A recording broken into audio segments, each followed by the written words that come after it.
तो गाइस कैसे हैं हम सब लोग स्वर्ड किंग के एपिसोड 221 के साथ हाजिर हूं। तो लास्ट एपिसोड के एंड पे हमने देखा था तो महाजुंजी क्यानवू डायनेस्टी में प्रिंसेस क्यान के साथ एम्परर पैलेस में जाता है, जहां पर वो एम्परर के ऊपर अटैक करता है, लेकिन वो तलवार को दीवार में गड़ा देता है। फिर साथ ही उन सभी से कहता है ये एक बहुत ही बड़ी वार्निंग है तुम सभी लोगों के लिए कि तुम लोग हमारे वेंजियन पवेलियन के खिलाफ मत जाना। हमारा वेंजियन पवेलियन तुम सभी को मारना नहीं चाहता बल्कि तुम्हें प्रोटेक्शन देना चाहता है, इसी वजह से मैं तुम्हें यहाँ पर सजा नहीं दे रहा। तो आज का दिन तुम्हारे लिए है। तो हमारा ज़ू फैन वहां से चला जाता है। तो ज़ू फैन के चले जाने के बाद वो सभी लोग बातें कर रहे होते हैं। बाकी के एल्डर्स कहते हैं ज़ू फैन ने हम सभी की जान नहीं ली, हालांकि हम सभी ने यहाँ पर गद्दारी की है। मतलब यह है कि ज़ू फैन यहाँ पर सिर्फ और सिर्फ 18 डायनेस्टीज के लिए काम कर रहा है, वो कोई बुरा इंसान नहीं है। तो हमने एम्परर से कहते हैं एम्परर तो ये बंदा किसी भी एंगल से एक बुरा इंसान बिल्कुल भी नहीं लगता कि इसने यहाँ पर कोई गंदी ट्रिक्स को यूज करते वेंजियन पवेलियन के पुराने लीडर की जान ली होगी। तो मुझे तो लगता है कि इसने यहाँ पर सही तरीके से पावर को हासिल किया है। मास्टर जी हमें गलत तरीके बता रहा था, मास्टर जी हमें गलत रास्ते पर लेकर जा रहा था, सब कुछ गोल्डन गेट का किया रहा है। तो एम्परर सभी से कहते हैं हाँ मुझे भी ऐसा ही लगता है। साथ ही वो अंदर से सोच रहे होते हैं यहाँ पर सारे का सारा बना बनाया प्लान फेल हो गया, इतनी आसानी के साथ अपनी एम्परर की सीट किसी को भी नहीं देने वाला, ना ही अपने भाई को भी। बहुत ही जल्दी गोल्डन गेट के लोग इस लड़के को जरूर मार डालेंगे। जुंजी प्रिंसेस क्यान के साथ वहाँ से बाहर आता है। वहाँ से बाहर आने के बाद वो पहाड़ों में चला जाता है। वहाँ पर एक केव होती है। तुम्हारा जुंजी प्रिंसेस क्यान से कहता है तुम यहीं पर रुको, मैं अंदर जा रहा हूँ। कि वो उसे कहती है जुंजी तुम यहाँ पर काफी ज्यादा अजीब महसूस हो रही हो, तुम्हारी बॉडी के अंदर से काफी सारा डेविलिश सा ऑरा निकल रहा है। तुम्हारा जुंजी से कहता है इस सबसे तुम्हारा कोई भी ताल्लुक नहीं और मेरे पीछे मत आना। जुंजी अंदर चला जाता है। वहाँ पर एक शील्ड क्रिएट होती है जिससे वो उसके क्लोज हो जाती है। क्यान वहीं पर बाहर रह जाती है। हमारा जुंजी अंदर जाता है। अंदर जाने के बाद अपनी एनर्जी को रिलीज करता है। वो सारी डेविल एनर्जी होती है, उसका इनर डीमन उसकी बॉडी के ऊपर कंट्रोल करने की कोशिश कर रहा होता है। ज़ाओ भी उसकी बॉडी के अंदर से बाहर निकल आती है। ज़ाओ उसे कहती है क्या तुम यहाँ पर फोर्सफुली अपनी एनर्जी को सप्रेस करने की कोशिश कर रहे हो, तुमने वहाँ पर अपनी डिमोनिक एनर्जी को फोर्सफुली सप्रेस क्यों किया था? तुम वहाँ पर मुझे मौका देती तो मैं उन सभी लोगों को मार देती। वहाँ पर जितने लोग थे, हाल में जितने एल्डर्स थे, सभी को मैं मार सकती थी। वहाँ जुंजी से कहता है यहाँ से दफा हो जाओ, मुझे तुम्हें यूज नहीं करना, मैं किसी की भी जान नहीं लेना चाहता। और उसके ऊपर अटैक करता है, उसको डिस्ट्रॉय करता है। जुंजी से कहता है इसकी किलिंग की डिजायर और भी ज्यादा बढ़ती जा रही है, ये तलवार बहुत ज्यादा लालची होती जा रही है, मैं क्या करूँ, मुझे इसे रोकना होगा। अगर मैंने यहाँ पर इसे नहीं रोका तो ये कम्प्लीटली मेरी बॉडी के ऊपर कंट्रोल कर लेगी, उसके बाद जिसे चाहे उसे मार सकती है। तुम्हारे जुंजी के पास उसका जो रीइंकार्नेशन स्टोन होता है वो चमक रहा होता है। हमारा जुंजी कहता है ये क्या रीइंकार्नेशन स्टोन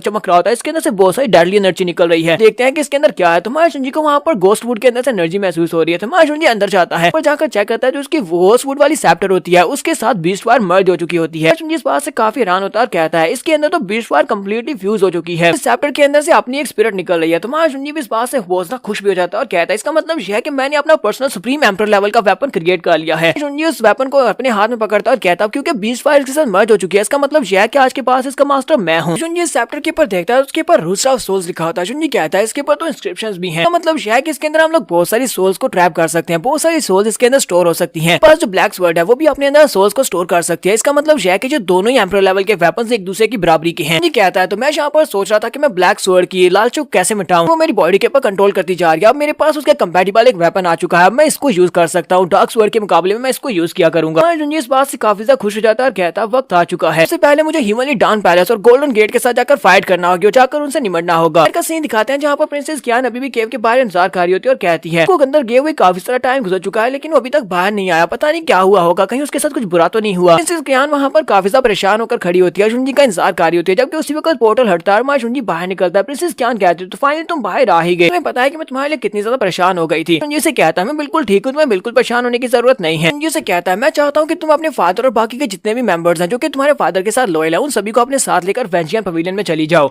तो प्रिंसेस क्यान उसे कहती है लेकिन तुम क्या करने वाले, तुम कहाँ पर जाओगे? तुम्हारे जुंजी से कहता है मैं वहीं पर जाने वाला हूँ, मैं इस वक्त वेंजियन पवेलियन ही जा रहा हूँ, मैं तुमसे ज्यादा तेज हूँ क्योंकि मुझे पता चल चुका है कि हिमली डान पैलेस और गोल्डन गेट के लोग मेरे खिलाफ रिबेलियन करने वाले हैं और वेंजियन पवेलियन के खिलाफ है, तो मुझे उनसे निपटने के लिए सबसे पहले जाकर कोई स्ट्रेटेजी बनानी होगी। जुंजी वहाँ से जल्दी से उठकर चला जाता है। जबकि प्रिंसेस क्यान सोच रही होती है ये तो बहुत ज्यादा तेज है, ये जो चला भी गया। जुंजी जाने से पहले उसे ये भी कहकर जाता है कि तुम्हें जल्दी करना होगी, जितनी जल्दी तुम वेंजियन पवेलियन में जाओगे उतनी ज्यादा तुम सुरक्षित रहोगी। बहुत ही जल्दी जंग स्टार्ट होने वाली है हिमली डान पैलेस और गोल्डन गेट और हमारे वेंजियन पवेलियन के दरमियान में, पर सिर्फ तुम्हें सेफ्टी मिल सकती है। प्रिंसेस क्यान वहाँ पर सोच रही होती है मेरे पास और कोई भी रास्ता नहीं है सिर्फ और सिर्फ इसकी बात सुनने के अलावा, क्योंकि मुझे इसकी बात सुननी पड़ेगी। इसने कहा बिल्कुल वैसे ही कर दिया है। वो भी वहीं पर खड़ी होती है कि उसी वक्त झाड़ियों के पीछे से काफी सारे मॉन्स्टर्स की आंखें दिखाती हैं। यहाँ पर बहुत ही जल्दी एक बीस्ट राइड आने वाली है। तो नेक्स्ट दिन में वेंजियन पवेलियन का दिखाया जाता है। हमारा जुंजी अपने वेंजियन पवेलियन में वापस आ जाता है। तो दोनों लड़के उसे कहते हैं तो आपको वेलकम, आप वापस आ गए। हमारा जुंजी यहाँ पर उड़कर वापस आया, इसी वजह से वो काफी लेट आता है। तो हमारा जुंजी कहता है रास्ते में आते हुए थोड़ी देर के लिए स्पिरिट डिवावरिंग पाइथन का यूज किया था, वॉइड को यूज करते हुए मैं तेजी के साथ आने के लिए उसको यूज कर रहा था, लेकिन मेरी काफी सारी एनर्जी वेस्ट हो गई, इसी वजह से जैसे वापस मुझे उड़कर आना पड़ा, जिसकी वजह से मैं लेट हो गया हूँ। हमारा जुंजी उन लड़कों से कहता है जाओ जाकर सभी के सभी सीनियर एल्डर्स को जाकर बताओ, उनसे कहो कि मुझे वेंजियन मैंशन में उन सभी से बात करनी है, उन सभी को वहाँ पर बुला कर लाओ, एक बहुत इंपॉर्टेंट बात है। दोनों गार्ड्स सभी को जाकर बुला लेती है। तो हमारा जुंजी मैंशन में आता जाता है तो वहाँ पर सभी लोग पहले से मौजूद होते हैं। चंग बाइलियो से कहता है तो मुझे ये बताओ कि इन्वेस्टिगेशन कैसी रही, तुम वहाँ पर इन्वेस्टिगेट करने के लिए गए थे। जुंजियो से कहता है वहाँ पर मैं इन्वेस्टिगेट करने के लिए गया था, वहाँ पर जाकर मुझे पता चला है कि सबसे पीछे वो डायनेस्टी के वाक्य के पीछे हिमली डान पैलेस और गोल्डन गेट के लोग हैं, उन लोगों ने ये सब कुछ किया था। उन लोगों ने जानबूझकर वहाँ के लोगों को मारा था और साथ ही हमारे 10 डिसाइपल्स में से 9 की जान ले ली। चाहते हैं कि वो लोग हमारे वेंजियन पवेलियन के ऊपर कब्जा कर ले, क्योंकि हमारा वेंजियन पवेलियन उन्हें लगता है कि इस वक्त काफी ज्यादा कमजोर है, इस स्ट्रेंथ को जांचने की कोशिश कर रहे हैं। तो मास्टर किंग जियानो से कहते हैं चीफ तो इस बात का क्या मतलब है कि बाकी के सेक्टर्स भी सब में इन्वॉल्व हैं, हमें सभी से फाइट करना पड़ेगी। जुंजियन से कहता है हाँ ये सब कुछ एक प्लान है और सभी लोगों ने मिलकर जो प्लान बनाया था हमारे वेंजियन पवेलियन को वीक करने का। वो लोग चाहते हैं कि वो 8 रॉयल क्लैंस और बाद में 18 डायनेस्टीज के ऊपर कंट्रोल कर सकें। फिलहाल के लिए एक ज्यादा इंपॉर्टेंट मसला यह है कि मुझे 18 डायनेस्टीज के ऊपर कब्जा करना होगा। 18 डायनेस्टी का कंट्रोल हमारी वेंजियन पवेलियन के हाथ में होना चाहिए। तो प्रिंसेस शीमाया जुंजी से कहती है अगर 18 डायनेस्टीज हमारे सामने अपने आप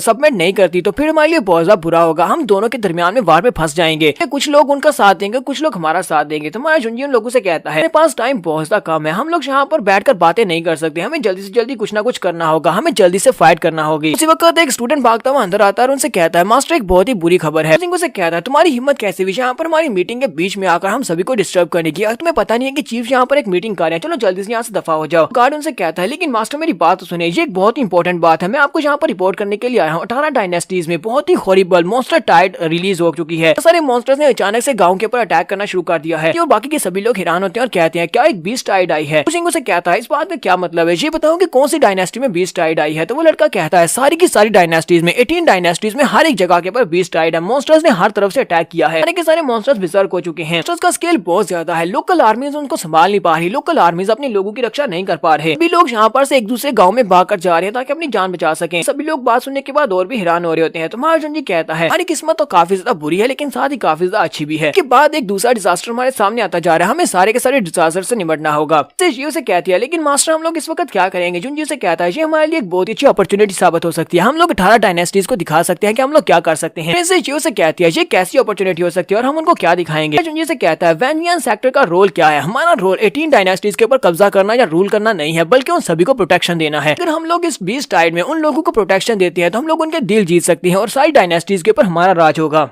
अगर हम उन सभी लोगों को रक्षा देते हैं, उनकी जान बचाकर उन सभी को रहने के लिए जगह देते हैं और खाना देते हैं तो मुझे लगता है कि वो लोग वेंजियन पवेलियन का साथ देंगे। मास्टर बाइली गोंगशेंग उसे कहता है हाँ मास्टर तुमने बिल्कुल ठीक कहा, लगता है कि हम लोग वहाँ पर जाकर उनकी प्रोटेक्शन कर सकते हैं। अगर हम लोग ऐसा करेंगे तो इससे वो सभी लोग एम्बैरेसिंग सिचुएशन से निकल आएंगे। जुनजी बाइली गोंगशेंग से कहता है बाइली गोंगशेंग मैं तुम्हें इस मसले का इंचार्ज बनाता हूँ, इस सारे के सारे मसले को तुम्हें निपटाना होगा। मैं चाहता हूँ कि तुम 18 डायनेस्टीज को मेरे कंट्रोल में लेकर आओ, अपने वेंजियन पवेलियन के कुछ लोगों की टुकड़ी बनाओ और हर एक डायनेस्टी में उनको भेज दो। बताओ कि जाकर सभी की सभी कैजुअलिटीज को कम करें, यानी कि लोगों के मरने की कम होनी चाहिए और लोगों के बचने की तादाद ज्यादा होनी चाहिए। बाइली गोंगशेंग से कहता है ठीक है चीफ, जैसा तुमने कहा बिल्कुल वैसा ही होगा। बाद में जुनजी कहता है मैं चाहता हूँ कि तुम सभी एल्डर्स मिलकर जहाँ पर 18 डायनेस्टीज में जितने बीस्ट टाइड है उन सभी से निपटो। बीस्ट टाइड से निपटने का काम तुम्हारा और हिमली डान पैलेस और साथ में गोल्डन गेट उनसे निपटने का काम मेरा है, उन सभी को मेरे पर छोड़ दो। सभी लोग वहाँ से चले जाते हैं। उन सभी के चले जाने के बाद शुइकियान वहीं पर खड़ी होती है। हमारा जुनजी से कहता है मिस शुई तुम्हें मुझसे कुछ बात करनी है, तुम यहाँ पर क्यों खड़ी हो, मैं भी कुछ रिपोर्ट करना है। तो शुइकियान उसे कहती है मास्टर मैंने सुना है कि आप ग्रैंड कंपटीशन में जो कि 6 सेक्टर का कंपटीशन था उसमें आप एक लड़की से मिले थे जिसमें 9 आइस पैलेस से एक लड़की भेजी गई थी जिसका नाम ल्यू जियांग था। तुम्हारी शुई ल्यू जियांग थी। उसकी बात सुनने के बाद से कहता हाँ तुम्हें यहाँ पर गैस करने की जरूरत नहीं है, वो हमारी शुई ल्यू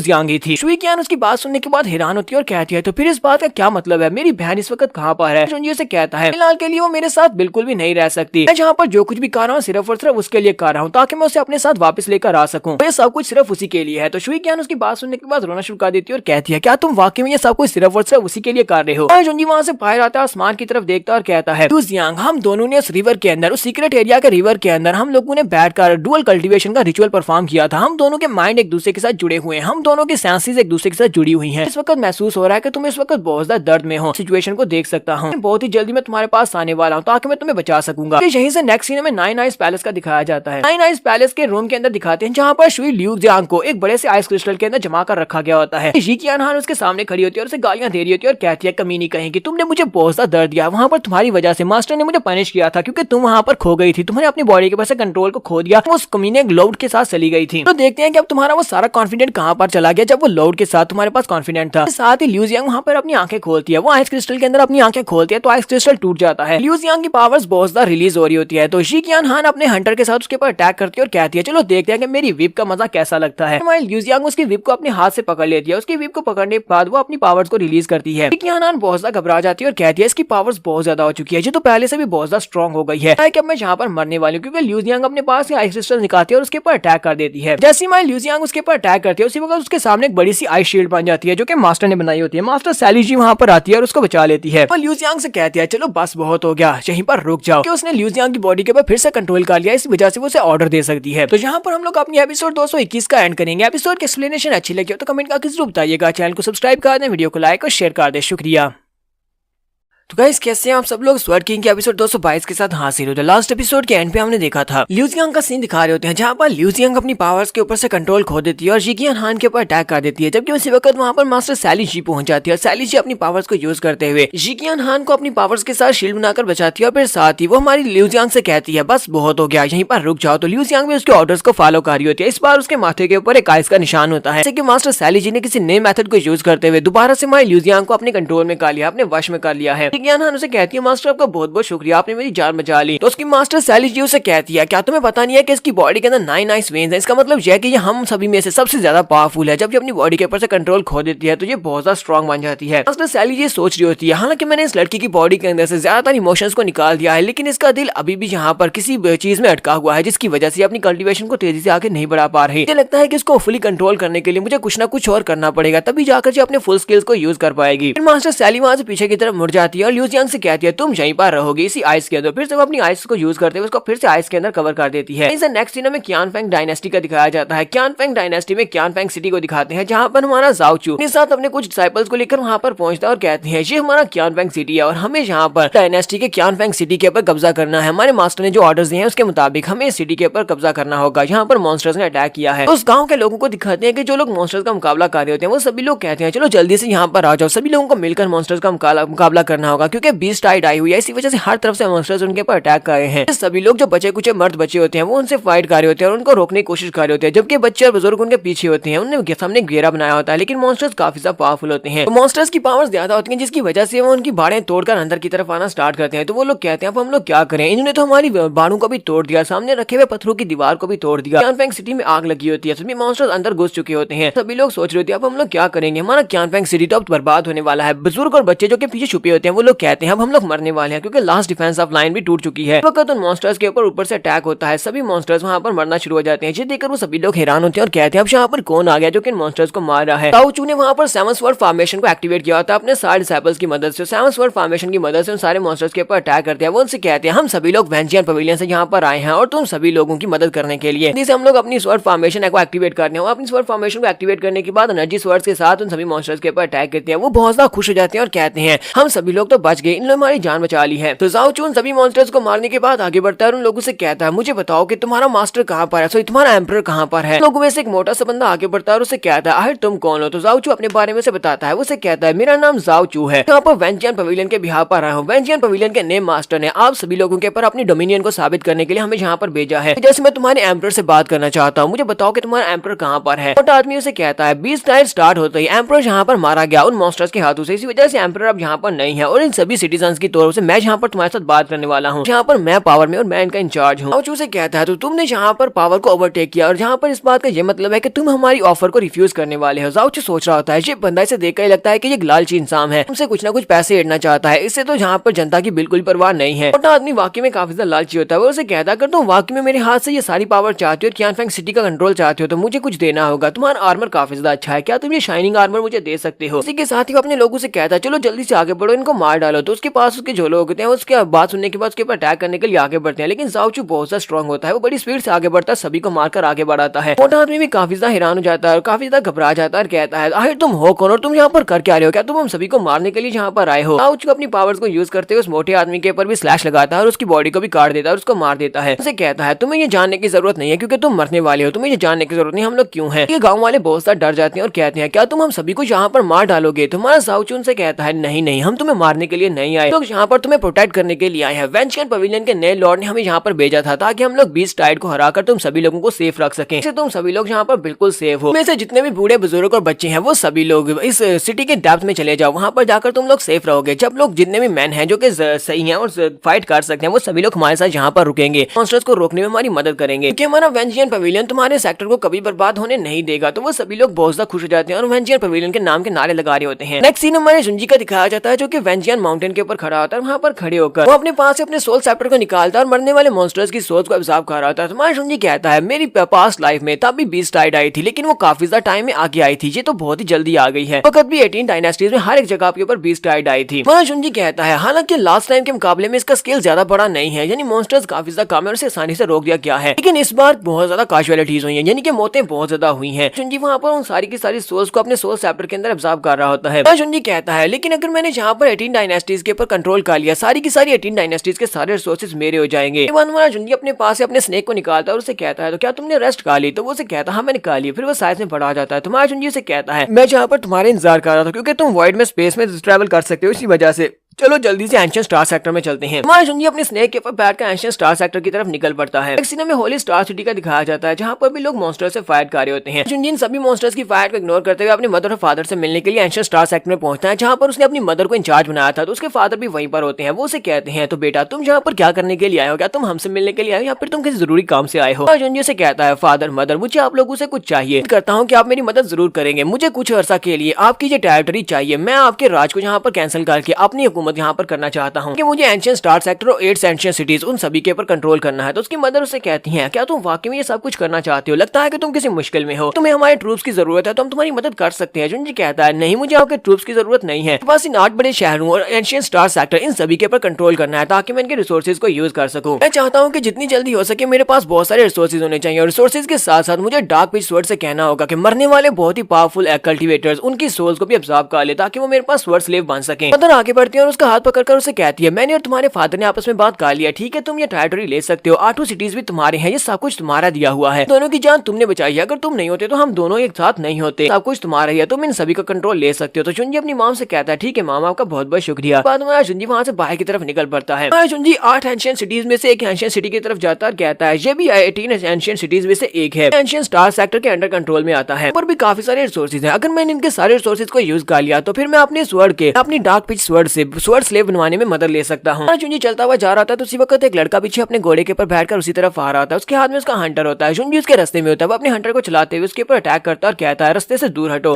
जुंजी वहीं पर अपनी बॉडी के ऊपर से फायर को रिलीज करता है जो कि उसके हंटर के ऊपर लग जाती है। लड़का चिल्लाना शुरू कर देता है और कहता है यहाँ पर हो क्या रहा है, ये मेरे हंटर को आग कैसे लगी? और इसी के साथ ही वो अपने घोड़े के ऊपर से नीचे गिर जाता है, क्योंकि सभी लोग हंसना शुरू कर देते हैं और कहते हैं जी क्या ये यंग मास्टर तो अपने घोड़े के ऊपर से नीचे गिर गया है, किसने किसी ऐसे बंदे को ऑफेंड कर दिया जिसे ऑफेंड नहीं करना चाहिए था। जबकि कुछ कह रहे होते हैं कि इस लड़के ने किसी ऐसे को ऑफेंड कर दिया जिसको ऑफेंड नहीं करना चाहिए था, यानी जुंजी के बारे में कह रहे होते हैं। लड़का नीचे गिरने के बाद से कहता है कमीने कही गई क्या तुम्हें पता है कि मैं कौन हूँ? वो सिर्फ अपने फादर और मदर के बारे में बताता है कि उसके फादर और मदर इस वक्त इस सिटी के लॉर्ड्स हैं। जुंजी उसकी बात सुनने के बाद कहता है अच्छा तो ऐसी बात है, तुम्हारे फादर और मदर इस सिटी के लॉर्ड्स हैं। तो वो लड़का आगे हंसना शुरू कर देता है और कहता है क्या हुआ, क्या अब तुम्हें डर लग रहा है? पेरेंट्स मुझसे बहुत ज्यादा प्यार करते हैं, वो मुझसे इतना ज्यादा प्यार करते हैं कि मुझे कभी भी मुश्किल में नहीं देख सकते, इसी वजह से तो मैं यहाँ पर जिसे चाहे उससे आसानी से मार भी सकता हूँ। तो उसके मदर और फादर भी वहाँ पर पहुंच जाते हैं। हमारे जुंजी के सामने रिस्पेक्ट देते हुए कहते हैं चीफ हमें पता चला कि आप यहाँ पर आ रहे हैं। वो दोनों से अपना इंट्रोडक्शन देते हुए अपने नाम बताते हैं कि हम दोनों कौन हैं। ये सभी लोग भी काफी हैरान होते हैं और कहते हैं कि ये बंदा कौन है जिसके सामने जैसे चीफ कह रहे हैं, कहीं ऐसा नहीं है कि ये वेंचियन पवेलियन का नया मास्टर है, क्या ये स्वर्ड मास्टर लूजन है? ये तो बहुत ज्यादा यंग है। उनका बेटा भी बहुत ज्यादा घबरा जाता है और कहता है ये क्या मेरे मदर और फादर भी इसे रिस्पेक्ट दे रहे हैं, क्या ये चीफ है? वो लड़का भी जल्दी से हमारे जुंजी के सामने झुक जाता है और उसे चीफ कह रहा था। तो हमारे जुंजी से कहता है थोड़ी देर पहले तो तुम यहाँ पर ये कह रहे थे कि मैं यहाँ पर मरना डिजर्व करता हूँ क्योंकि मैं तुम्हारे रास्ते में खड़ा हूँ, तुम यहाँ पर मेरे सामने झुककर मुझे चीफ कह रहे हो। मदर उसे कहती है सर प्लीज इसको माफ कर दे, चीफ ये एक बहुत ही यंग लड़का है, इसी वजह से इससे गलती होगी, हम इसकी तरफ से आपसे माफी मांगते हैं। फादर भी उसे कहते हैं मैं इसे घर जाकर जरूर सजा दूंगा, आपको फिलहाल इसको यहाँ पर माफ करना होगा। तो हमारा जुंजी अपने पास अपने डार्क बीस्ट स्वर्ड निकालता है और उनसे कहता है बेटा एक निकम्मा इंसान है, इसने यहाँ पर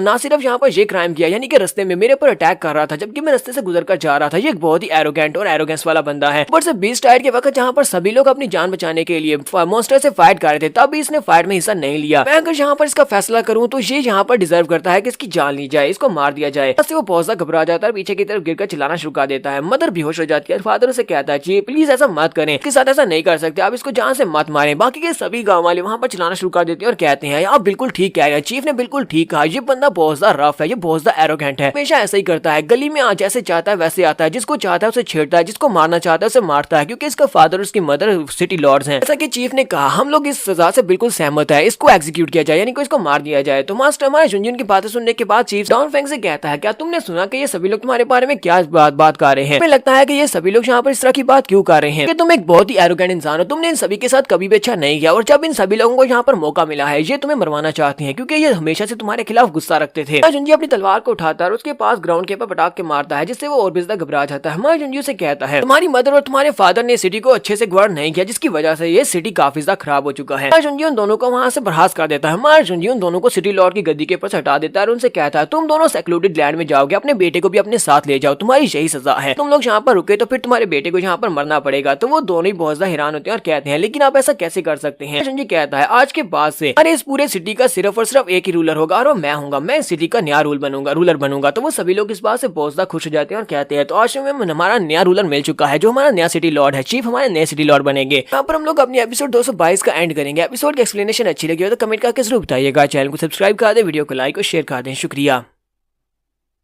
तो गाइस कैसे हम सब लोग स्वर्ड किंग के एपिसोड 223 के साथ हाजिर हो। तो लास्ट एपिसोड के एंड पे हमने देखा था कि हमारा जुनजी एंशियंट सिटीज में से 8 एंशियंट सिटीज में से एक सिटी में जाता है, जहां पर जाकर वो सिटी लॉर्ड और उसकी बीवी दोनों को वहां से बर्खास्त कर देता है और उनके बेटे से भी कहता है कि तुम तीनों यहाँ से दफा हो जाओ, तुम लोग सेक्लूडेड लैंड में चले जाओ, जहाँ का छोड़कर चले जाओ। और सभी लोग उसे कहता है कि आज के बाद इन 8 सिटीज का अकेला वारिस मैं हूँगा, लेकिन सभी का लॉर्ड सिर्फ और सिर्फ मैं होने वाला हूँ। तो वो सभी लोग भी इस बात से बहुत ज्यादा खुश हो जाते हैं कि उनको नया चीफ मिल गया है। नेक्स्ट सीन हमें स्टार होली सिटी का दिखाया जाता है। स्टार होली सिटी में मास्टर लिन और मास्टर ल्यू दोनों बैठे आपस में बात कर रहे होते हैं। तो मास्टर लिन मास्टर ल्यू से कहते हैं क्या तुमने इस बारे में सुना है कि स्वर्ड मास्टर लू जुन ने इस वक्त 8 एंशियंट सिटीज के ऊपर दोबारा से कंट्रोल हासिल कर लिया है, एंशियंट स्टार सेक्टर के ऊपर उसने अपने कंट्रोल को वापस हासिल कर लिया है। मुझे लगता है कि वो बहुत ही जल्दी पूरे के पूरे ट्रू स्पिरिट मेनलैंड के ऊपर कब्जा कर लेगा। मास्टर ल्यू कहते हैं मैंने सुना है कि उसने 18 डायनेस्टीज में अपने लोगों को भेजा था ताकि वो बीस्ट डाइट को सप्रेस करने में मदद कर सके और लोगों की मदद करें। इसका मतलब यह कि वो 18 डायनेस्टीज में बहुत ज्यादा फेमस हो चुका है। तो मास्टर लिन कहते हैं हमें जल्दी से जल्दी कुछ ना कुछ करना पड़ेगा, ये सारी बीस्ट डाइट की वजह से हुआ है, अगर बीस्ट डाइट नहीं होती तो हमारे पास एक बहुत अच्छा चांस था, हम उसे नीचे झुका सकते थे, लेकिन अब उसने बीस्ट डाइट की वजह से 18 डायनेस्टीज को अपने अंडर झुका लिया है। तो मास्टर लियो से कहते हैं मुझे नहीं पता कि ये लड़का और आगे जाकर क्या कुछ करेगा, तो हमें जल्दी से जल्दी बीस्ट डाइट से निपटना होगा ताकि बीस्ट डाइट से निपटकर उसके बाद हम लोग इसके खिलाफ कुछ प्लान कर सके, अपने प्लान को आगे बढ़ा सके। नेक्स्ट सीन हमें Holi star city central plaza का दिखाया जाता है, जहाँ पर हमारा जुनजी सामने स्टेज के ऊपर खड़ा होता है और उसने अपने सामने एक समन भेजा होता है। उस समन को सुनने के बाद बहुत सारे यंग जीनियस उसकी बात सुनने के लिए वहाँ पर आए होते हैं। सेंट्रल प्लाजा के ऊपर बहुत सारे तलवारबाज और बहुत सारे जीनियस जो कि दूसरे कंट्रीज से भी यहाँ पर आए हैं, वो सभी लोग हमारे जुनजी की बात सुनने के लिए आते हैं। हमारा जुनजी उन सभी लोगों से बात करता है और उन सभी लोगों से कहता है सभी लोगों को यहाँ पर समन करने का मतलब यही था कि मैं तुम सभी को यहाँ पर वेलकम करना चाहता हूँ, तुम सभी लोग यहाँ पर वेलकम हो, तुम सभी को आकर यहाँ पर कोई ना चांस मिलेगा पावर्स को इंक्रीज करने का, अपनी कल्टीवेशन को बढ़ाने का। वहाँ पर सामने जो लड़के खड़े होते हैं वो लोग कहते हैं ऐसे तो कॉमन नॉलेज की बात है कि हम सभी को यहाँ पर समन किया गया है, लेकिन यहाँ पर हमें समन क्यों किया गया है, कहीं ऐसा ना हो कि हम सभी का टाइम वेस्ट हो जाए। सुना है कि स्वर्ड मास्टर लू जुन एक बहुत ही अच्छा मास्टर है, तो हम सभी लोग इसीलिए यहाँ पर इसकी बात सुनने के बाद चले आए। जुनजी सभी लोगों से कहता है अगर तुम्हें लगता है कि प्रीचिंग और टीचिंग की मदद से तुम लोग अपनी कल्टीवेशन को बढ़ा सकते हो तो सबका ताल्लुक कल्टीवेशन के साथ नहीं होता। मैं यहाँ पर सिर्फ आज अपने पर्सनल इंटेंशंस को तुम्हारे साथ शेयर करने वाला हूँ। करता हूँ कि मेरी पर्सनल इंटेंशंस की मदद से तुम लोगों को काफी ज्यादा फायदा हो सकता है। तुम्हारा जुनजी लोगों से कहता है तो शुरुआत से तुम्हें एक बात बताता हूँ, तुम सभी लोगों ने मेरे बारे में एक बात तो सुनी होगी, तुम सभी लोगों ने ये सुना होगा कि मैं एक बहुत ही जालिम और एक बहुत ही ट्रिकी इंसान हूँ जो चाल चल कर इस जगह तक पहुँच पाया हूँ। लेकिन अगर मैं तुम्हें सच बताऊँ तो यहाँ पर सब कुछ क्यों हुआ, ये सभी लोगों ने इस तरह की बातें क्यों फैलाई, ये सिर्फ और सिर्फ उन्हीं लोगों ने बातें फैलाई हैं जिन लोगों को मैंने नुकसान पहुंचाया था। कुछ लोग ऐसे थे जो कि करप्ट थे, उनकी करप्शन को मैंने रोक दिया, जिसकी वजह से उन लोगों ने मेरे खिलाफ ये बातें फैला दी कि मैं वेंजियम पवेलियन का मास्टर होने के लायक नहीं। मैंने यहाँ पर गंदी ट्रिक्स को चलकर मास्टर फैन वूजी को मार दिया और उसके बाद गद्दी के ऊपर बैठा हूँ। तो तुम लोगों को लगता है कि एशियन स्टार सेक्टर मेरी वजह से अकेले मेरी वजह से बर्बाद हुआ है, तो ऐसा नहीं है। एशियन स्टार सेक्टर में बहुत सारे करप्ट लोग थे, उनके करप्शन और उनके जुल्म की वजह से वो एक ना एक दिन उसका बर्बाद होना ही था, लेकिन उसकी मैं वजह बना। तो सभी लोग ये समझते हैं कि मैंने उसको बर्बाद किया है, इसी वजह से मैंने जहाँ पर अगला कदम उठाया, मैंने जहाँ यहाँ पर एंशियंट स्टार सेक्टर के साथ साथ 8 एंशियंट सिटीज और 18 डायनेस्टीज में जितने भी लोग थे, जितने भी सेक्टर्स थे, सभी के ऊपर कंट्रोल किया ताकि मैं उन सभी में से लोग जो कि करप्ट हों उन सभी का खात्मा कर सकूं और उसके बाद एंशियंट स्टार सेक्टर दोबारा से फ्लोरिश कर सके। जैसे वो लोग जो कि 8 एंशियंट सिटीज में से सिटी में थे जहाँ पर हमारे जुंजी ने सिटी लॉर्ड और उसकी वाइफ और उसके बेटे उन लोगों को वहाँ से दूर भेज दिया था। सभी लोग कहते हैं हमें अपने लीडर के ऊपर पूरा भरोसा है क्योंकि हमें पता है कि सिटी लॉर्ड हमारे पर बहुत ही बुरी तरह से पेश आते थे और वो बहुत ही बुरे इंसान थे, लेकिन हमारे चीफ ने उनको वहाँ से भेज दिया और अब कंट्रोल इनके हाथ में है और जिस सिटी को बहुत ही अच्छे से चला रहे हैं। जुंजी सभी लोगों से कहता है तुम सभी लोग वो यंग लोग हो जो कि जहाँ पर मुझे सपोर्ट करने के लिए आए हो, तो मैं तुम सभी लोगों को बताता हूँ जबकि जहाँ पर तुम सभी लोगों की मदद की जरूरत है। बीस्ट टाइड की वजह से हमें बीस्ट टाइड को खत्म करना है। बीस्ट टाइड की वजह से पहले वाली जो फोर्सेस थी जो जुल्म करती थी वो सारी खत्म हो चुकी है। अब हमें यहाँ पर एक नई फोर्स की जरूरत पड़ेगी। मुझे लगता है कि तुम सभी लोग अब यहाँ पर एक नया रिस्टोर ऑर्डर बना सकते हो। उनके अपने पास से कुछ टोकन निकालता और कहता है मैं तुम सभी लोगों को ये टोकन देने वाला हूँ, तुम सभी लोग इन टोकन को अपने पास रखो। सभी लोग सिटी को रिबिल्ड करने में मेरी मदद करोगे और यहाँ पर फोर्सेस को दोबारा से रिक्रिएट करने में मेरी मदद करोगे। जिस दिन तुम्हारे पास से टोकन ग्लो करेगा तुम सभी लोगों को मेरे पास आना होगा। तुम लोग समझना कि मैं तुम्हें समन कर रहा हूँ और तुम सभी लोग इस टोकन का ग्लो करने में मेरे पास चले आना। तो वो सभी लोग कहते हैं हाँ क्यों नहीं, हम लोग आपके पास जरूर आएंगे। सभी लोग अपना अपना टोकन ले लेते हैं और बहुत ज्यादा खुश हो जाते हैं क्योंकि हमारा जुंजी सोच रहा होता है इस वक्त स्टार होली सेक्टर में जहाँ पर जितने भी डिसाइपल्स इकट्ठे हुए हैं ये सारे के सारे ट्रूली यंग जनरेशन के नए हीरोज हैं। सभी लोगों को रिक्रूट किया जाएगा और इन सभी को अच्छे से ट्रेन किया जाए तो ये लोग वाकई में बहुत ज्यादा महान कल्टिवेटर्स बन सकते हैं। अगर हमारा वेंजियन पवेलियन बहुत ज्यादा वीक है, मुझे इंटरनल और आउटर दोनों तरफ से खतरों का सामना है, तो अगर मुझे यहाँ पर अपने आप को बचाना है, वेंजियन पवेलियन को दोबारा से पीक पर लेकर जाना है, मुझे यहाँ पर और ज्यादा स्टूडेंट्स को रिक्रूट करते रहना चाहिए ताकि मैं यहाँ पर जितने ज्यादा स्टूडेंट्स को रिक्रूट करूंगा मेरे पास फोर्सेस उतनी ज्यादा बढ़ती जाएंगी। सीन में रात के वक्त का दिखाया जाता है। रात के वक्त हमारा जुंजी बैठा कल्टिवेट कर रहा था उसकी ब्लैक स्वर्ड के साथ और साथ इनकार्नेशन स्टोन के साथ। जुंजी कहता है जबकि 18 सिटीज मेरे कंट्रोल में आ चुके हैं, 18 डायनेस्टीज मेरे कंट्रोल में आ चुकी हैं, तो मैंने उन सभी के रिसोर्सेज को यूज किया है। तो उन सभी के रिसोर्सेज इस वक्त मेरे पास है। जाओही के लिए इतने रिसोर्सेज काफी रहेंगे, ब्लैक स्वर्ड के लिए इतने रिसोर्सेज काफी रहेंगे। जुंजी कहता है मेरे पास अभी भी 3 बहुत बड़ी मुश्किलें हैं जिनको मुझे हल करना है। Heavenly down palace, golden gate, ये दोनों सेक्टर्स हैं जो कि मेरे खिलाफ है और इन दोनों से निपटना बहुत ज्यादा जरूरी है। फिलहाल के लिए इन दोनों से निपटा जाएगा, लेकिन उसके बाद मुझे 9 फ्रोजन आइस पैलेस में भी जाना होगा जहाँ पर मुझे अपनी ल्यूजियान को बचा कर लाना है। जुंजी अभी यहीं पर बैठा आता है कि उसी वक्त जुंजी को महसूस होता है कोई यहाँ पर आ रहा है। वो जल्दी से उठकर खड़ा हो जाता है, साइड के ऊपर देखता है कौन है वहाँ पर। तो उसी वक्त मास्टर लिन और शुइकियान दोनों वहाँ पर लैंडिंग करते हैं। तो लिन शुइकियान को वहाँ पर देखती कहता है शुइकियान तुम यहाँ पर क्या कर रही हो इतनी रात के वक्त, क्या तुम मुझसे मिलने के लिए आई हो? तो मास्टर लिन से कहते हैं लड़के क्या मैं तुम्हें यहाँ पर दिखाई नहीं दे रहा, मैं भी इस लड़की के साथ हूँ लेकिन तुम मुझे देख भी नहीं रहे और तुम सिर्फ और सिर्फ इस लड़की से पूछ रहे हो। मुझे नहीं लगता कि जो बिल्कुल भी ठीक नहीं है। भी शर्माना शुरू कर देती है और उसे कहती है ग्रीटिंग्स मास्टर, मैं यहाँ पर आपसे मिलने के लिए आई हूँ। वो उसे कहती है काफी दिन पहले मुझे एक सपना आया था और उस सपने में मैंने देखा कि आप बहुत बड़े खतरे में हैं, इसी वजह से मैं यहाँ पर चली आई। मेरा दिल बहुत ज्यादा दुख रहा था, इसी वजह से मैंने मास्टर लिन से कहा कि मुझे अकेले आपके पास ले चले, मैं आपको देखने के लिए यहाँ पर आई हूँ। तब क्या आप बिल्कुल ठीक है, तो मुझे काफी ज्यादा खुशी हो रही है। तुम्हारा लिन से कहता है क्या तुमने एक सपना देखा हो कि मैं खतरे में हूँ, तुम्हें परेशान होने की जरूरत नहीं है, सारे के सारे सपने तो सच नहीं हो सकते, इसलिए मैं बिल्कुल ठीक हूँ, परेशान ना हो। तो मास्टर लिन से कहते हैं तो ठीक है, अब यहाँ पर बिजनेस की बात करते हैं। गोल्डन गेट के लोगों और हिवनली डाउन पैलेस के लोगों ने बॉर्डर के ऊपर फाइट करना स्टार्ट कर दिया। वो लोग वहाँ पर रेजिस्ट कर रहे हैं और वहाँ पर फाइट कर रहे हैं। मैंने अपने कमांडर से पहले कह दिया था कि तुम्हें वहाँ पर खुद जाना होगा, तो कमांडर इस वक्त बॉर्डर के ऊपर खुद खड़ा है। वो अपनी फोर्सेस के साथ उनको रेजिस्ट करने की कोशिश कर रहा है, लेकिन मुझे नहीं लगता कि वो ज्यादा दिन तक उन सभी को रेजिस्ट कर पाएगा, उन्हें पीछे हटना पड़ेगा। शुइकियान भी उसे कह दिया हाँ मास्टर, जैसा कि आपने कहा था हम सभी स्टूडेंट्स मिलकर आसपास की डायनेस्टीज में बीस्ट टाइड को कंट्रोल करने की कोशिश कर रहे हैं और बहुत ही जल्दी बीस्ट टाइड बिल्कुल खत्म हो जाएगी। लगता है कि बीस्ट टाइड के खत्म होने के बाद गोल्ड हिवनली डाउन पैलेस और गोल्डन गेट के लोग वो जल्दी से हमारे पर अटैक करेंगे और हमारे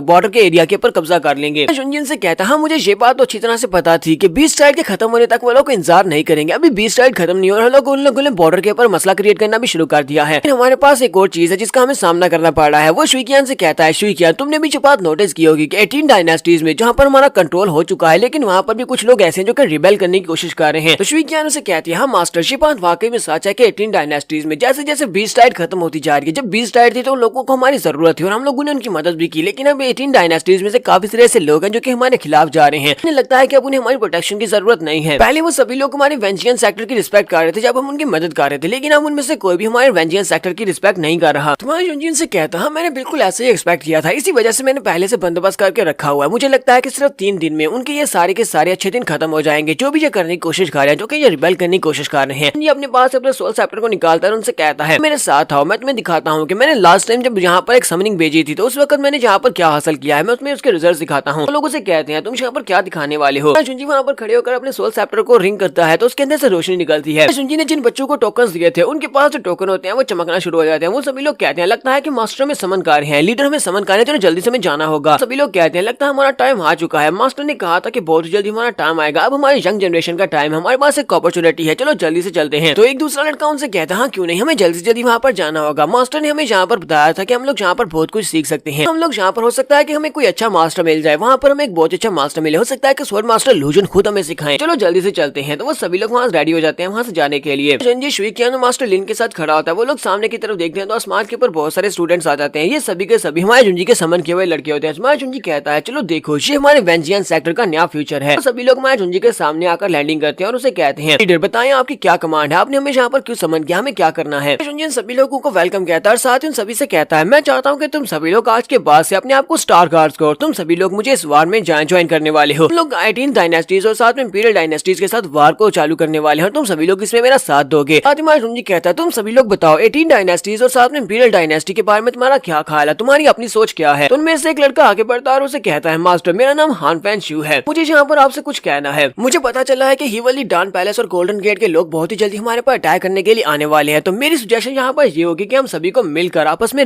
मिलकर रेजिस्ट करना होगा। अगर हम लोग मिलकर उनको रेजिस्ट करेंगे दोनों बड़े सेक्टर्स का मुकाबला कर पाएंगे, वरना हम लोग रेजिस्ट नहीं कर पाएंगे। अंशिमा तो ठीक है कि आपने 18 सिटीज के ऊपर कंट्रोल कर लिया है, लेकिन अभी भी 18 डायनेस्टीज में बहुत सारी रिबेलियन है। इसी वजह से मुझे लगता है कि बहुत ही जल्दी हमें उन सभी के ऊपर कंट्रोल करना होगा। इतनी जल्दी हम लोग 18 डायनेस्टीज के ऊपर कंट्रोल करेंगे उतना ज्यादा हमारे लिए अच्छा रहेगा। तो मैं उसकी बात सुनने के बाद कहता हाँ ठीक है, तुम्हें बिल्कुल ठीक कहा। साथ ही वहाँ पर एक और लड़का होता है, वो उसे कहता है लीडर मेरा नाम मिंग जी है, जब यहाँ पर आपसे कुछ कहना है। तो लिंजी से कहता है क्यों नहीं, तो बताओ तुम्हें क्या कहना है। तो मिंग जी उसे कहता है मास्टर आपके समन को सुनने के बाद हम सभी लोग यहाँ पर आए और मुझे ये पता है कि अगर हम लोग यहाँ पर 18 सिटीज और 18 डायनेस्टीज के ऊपर कंट्रोल कर लेते हैं तो हम लोग वाकई में यहाँ पर आसपास के एरिया में पीस को मेंटेन कर सकते हैं। लेकिन मुझे लगता है कि हमें ऐसा नहीं करना चाहिए। पिछले 1000 साल से एंशिएंट स्टार सेक्टर और साथ में वेंजियन सेक्टर ये दोनों बहुत ज्यादा कमजोर हो चुके हैं क्योंकि इनके पास रिसोर्सेज की कमी रही है। जबकि हमारी सिचुएशन चेंज हो चुकी है। वेंजियन पवेलियन पहले से काफी ज्यादा स्ट्रॉन्ग है और एंशिएंट स्टार सेक्टर भी। तो क्यों ना हम लोग यहाँ पर पहले इनिशिएटिव लेते हैं, हम लोग पहले जाकर गोल्डन गेट और हीवली डाउन पैलेस के ऊपर अटैक करते हैं और उनके सारे के सारे रिसोर्सेज को ले लेते हैं। मुझे लगता है कि हमारे हाथ से तो 9 आइस पैलेस भी दूर नहीं है। हम लोग बहुत ही जल्दी वहाँ पर स्नो डोमेन में जाकर कब्जा करेंगे और इस एंडलेस स्नो डोमेन में जाकर उनके सारे के सारे रिसोर्सेज के ऊपर कब्जा कर सकते हैं और इस पूरे के पूरे ट्रू स्पिरिट मेनलैंड के डोमिनेटर बन सकते हैं। संजय इसकी बात सुनने के बाद ताली बजाना शुरू कर देता है और कहता है मुझे तुम दोनों की बातें बहुत ज्यादा अच्छी लगी। तो यहाँ पर हम लोग अपनी एपिसोड 223 का एंड करेंगे। एपिसोड की एक्सप्लेनेशन अच्छी लगी तो कमेंट करके जरूर बताइएगा। चैनल को सब्सक्राइब कर दे, वीडियो को लाइक और शेयर कर दे। शुक्रिया। तो गाइस कैसे हैं आप सब लोग। स्वर्ड किंग के एपिसोड 224 के साथ हाजिर हूं। तो लास्ट एपिसोड के एंड में हमने देखा था कि हमारा जुंजी के पास से उन स्टूडेंट्स को बुलाता है जो कि स्टार होली एकेडमी के स्टूडेंट्स होते हैं। वो सारे के सारे उसके नए रिक्रूट किए हुए स्टूडेंट्स हैं और उन सभी के पास उसने बैच दिए होते हैं। अभी वहाँ पर आने के बाद हमारा जुंजी उन लोगों से पूछता है मुझे बताओ कि इस वार के बारे में तुम्हारे क्या ख्यालात हैं। इससे एक लड़का उसे बताता है कि हमें यहाँ पर ऑफेंसिव होना होगा, दूसरा से बताता है कि हमें यहाँ पर डिफेंसिव होना होगा। जुंजी उन दोनों की बातें सुनने के बाद तालियां बजाता है और कहता है तुम दोनों ने यहाँ पर बहुत अच्छे पॉइंट्स बनाए हैं। इसके साथ ही हमारा जुंजी यहाँ पर कुछ फैसला करता है। हमारा जुंजी उन दोनों को कमांडर बना देता है। हमारा जुंजी हान फैन शू से कहता है यहाँ पर बड़ी पिक्चर को देखा और यहाँ पर इसको डीपली समझा है, इसी वजह से मुझे लगता है कि तुम कमांड और डिफेंस करने के लिए सबसे बेहतर हो। साथ ही वो दूसरे लड़के मिंग जी से कहता है तुम्हारा माइंड बहुत ज्यादा शार्प है और तुम बहुत ज्यादा अग्रेसिव भी हो, ताकि हमें जाकर सभी के ऊपर अटैक करना चाहिए। इसी वजह से मुझे लगता है कि तुम्हें हमारे अटैकिंग कमांडर बनना चाहिए। अटैकिंग और फाइटिंग के लिए परफेक्ट हो, इसी वजह से तुम लेफ्ट विंग बनोगे। सभी लोगों से कहता है आज के बाद से मिंग जी हमारा लेफ्ट कमांडर होगा स्टार गार्ड्स का और मेनली रिस्पॉन्सिबल होगा ऑफेंस के लिए, यानी कि अटैक करने के लिए। किसी के ऊपर भी अटैक करना होगा तो ये आर्मी को लीड करेगा। दूसरी तरफ हान फैन शू है, ये राइट विंग होगा, यानी कि ये राइट कमांडर होगा, ये डिफेंस को संभालेगा। अगर हमारे पर अटैक होता है तो किस तरह बचना है ये सारी जिम्मेदारी इसकी होगी। वो दोनों हमारे जुंजी से कहते हैं लीडर आपका बहुत बहुत शुक्रिया हमें यहाँ पर जो उत्पादी देने के लिए। तो हमारा जुंजी सभी लोगों से कहता है चलो ठीक है जल्दी से रेडी हो जाओ। दिन के बाद हम सभी लोग 18 रॉयल डायनेस्टीज के ऊपर कब्जा करने वाले हैं। वहाँ पर जितने भी क्योर्स है सभी को सप्रेस करेंगे और सभी की पावर्स को हम लोग वापस हासिल करेंगे। सभी के ऊपर मेरा रूल होगा। तो सभी लोगों से कहते हैं ठीक है मास्टर हम लोग बिल्कुल ऐसा ही करेंगे। तो लीनो से कहते हैं ये तो बहुत ही अच्छी बात है कि हम लोग 18 डायनेस्टी में क्योर्स को सप्रेस कर सकें, लेकिन मुझे लगता है कि फिलहाल के लिए गोल्डन गेट और हीवनली डाउन पैलेस उन लोगों की रेजिस्टेंस को फेस करना काफी ज्यादा मुश्किल होने वाला है। पहले हमें उनके बारे में कुछ सोचना चाहिए।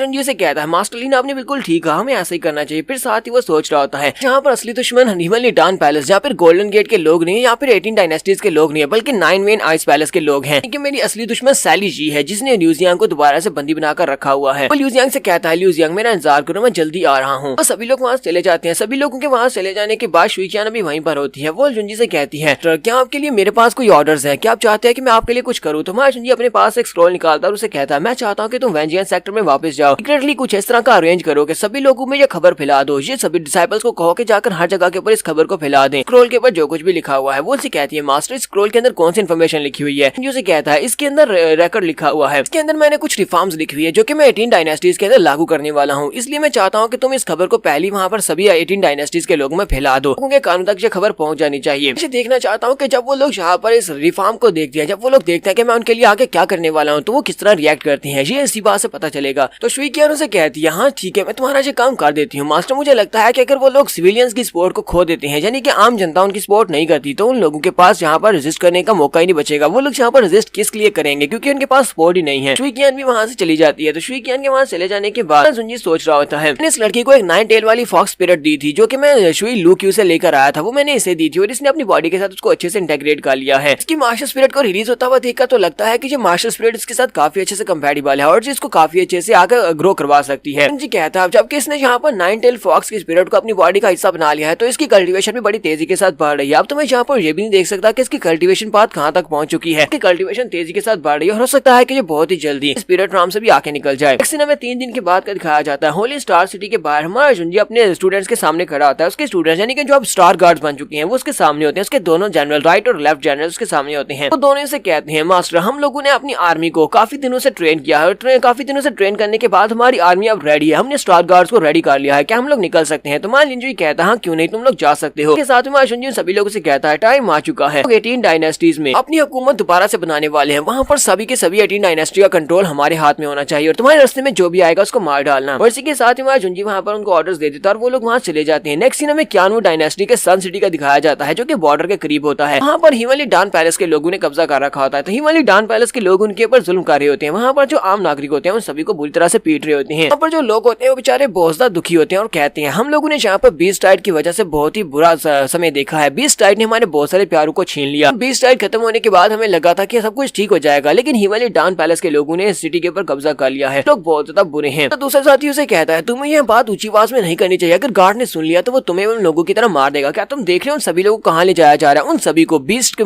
सामने मॉन्स्टर्स के सामने फेंक दिया जाएगा ताकि उन्हें मारा जा सके। तो गार्ड चिल्लाकर उन लोगों से कहता है तुम लोग वहाँ पर क्या मुंह में बकवास कर रहे हो, चुपचाप वहाँ पर बैठे रहो वरना तुम्हें भी इनके साथ उठाकर फेंक दूंगा। वो गार्ड से कहता है मैंने सुना है कि आजकल यहाँ पर एक खबर फैली हुई है, सुना है कि वेंजियन सेक्टर की तरफ से एक खबर उड़ी है कि जहाँ पर स्वॉर्ड मास्टर लूजन नई रिफॉर्म्स लेकर आया है, वो यहाँ पर लोगों से कुछ वादे कर रहा है। अगर तुम लोगों ने उस बात के ऊपर ध्यान दिया, उस बात को सच समझा, तो फिर तुम सभी का भी यही हाल होगा जो इनका होने वाला है। तो वो सभी लोग बहुत ज्यादा घबरा जाते हैं और कहते हैं मैं इन लोगों में बिल्कुल भी नहीं होना, ये इनका छठा बैच है, ये हर बार जहाँ से कुछ लोगों को लेकर जाते हैं और इन लोगों को जाकर मॉन्स्टर्स के सामने फेंक देते हैं। दीवार के नीचे इन लोगों ने बहुत सारे मॉन्स्टर्स को इकट्ठा कर रखा है जिन्होंने बीस्ट टायर के दौरान उन्हें कैद कर लिया था। नेक्स्ट सीन में वहीं का दिखाया जाता है। तो उन सभी लोगों को दीवार के ऊपर जाकर बिठा दिया जाता है, उनके हाथ बांध दिए जाते हैं और वहाँ पर एक गार्ड उन सभी के पीछे खड़ा होता है, जबकि वहाँ पर नीचे 20 मॉन्स्टर्स होते हैं। मॉन्स्टर्स को दीवार के बाहर कैद किया गया था, तो इस सभी लोगों को उठाकर यहाँ पर फेंके जाने वाला है। तो यहाँ पर एक बच्चा होता है जो कि अपनी माँ के लिए चिल्ला रहा होता है। वो लड़का चिल्लाकर कहता है मेरी माँ को छोड़ दो, मेरी माँ को छोड़ दो, जबकि उसकी माँ चिल्लाकर उसको पिकारी होती है और उसे कहती है यहाँ से चले जाओ। वो गार्ड कहता है जबकि तुम अपनी माँ से बहुत ज्यादा प्यार करते हो तो ठीक है तुम्हारी माँ और तुम दोनों एक साथ ही जाओगे। वो उनसे कहता है चलो पहले उठाकर इस लड़के को फेंक दो। तो वो लोग उस लड़के को उठाकर आगे ले आते हैं। वो उनसे चिल्लाकर कह रहा होता है मेरे साथ बिल्कुल भी नहीं कर सकते, हमारी ये 18 डायनेस्टीज ये वेंजियन पवेलियन के अंडर आती है और वेंजियन सेक्टर के लोग हमें बचाने के लिए जरूर आएंगे। जैसे विलियंस को अपने बारे में परेशान होना चाहिए क्योंकि बहुत ही जल्दी तुम सभी लोग यहाँ पर मरने वाले हो। उन्हें 18 डायनेस्टीज के साथ जो कुछ भी किया है उस सब का बदला स्वॉर्ड मास्टर लूजन लेंगे। इसी के साथ ही वो उस बेचारे लड़के को ऊपर से नीचे धक्का दे देते हैं। लड़का ऊपर से नीचे की तरफ चिल्लाता हुआ गिर रहा होता है और इसी के साथ ही वहाँ पर जो मॉन्स्टर्स होते हैं वो उसकी बॉडी को नोच नोच कर खा जाते हैं। उसकी माँ वहाँ पर ऊपर जोर जोर से चिल्ला रही होती है। तो यहीं पर सन सिटी के लॉर्ड को दिखाते हैं। सन सिटी का लॉर्ड भी एक कमीना इंसान होता है। वो उन लोगों से कहता है क्या तुम लोगों ने देखा जो भी वेंजियन पवेलियन का साथ देगा या फिर जो भी स्वॉर्ड मास्टर लूजन का नाम लेगा उसको यहीं पर यही सजा मिलेगी,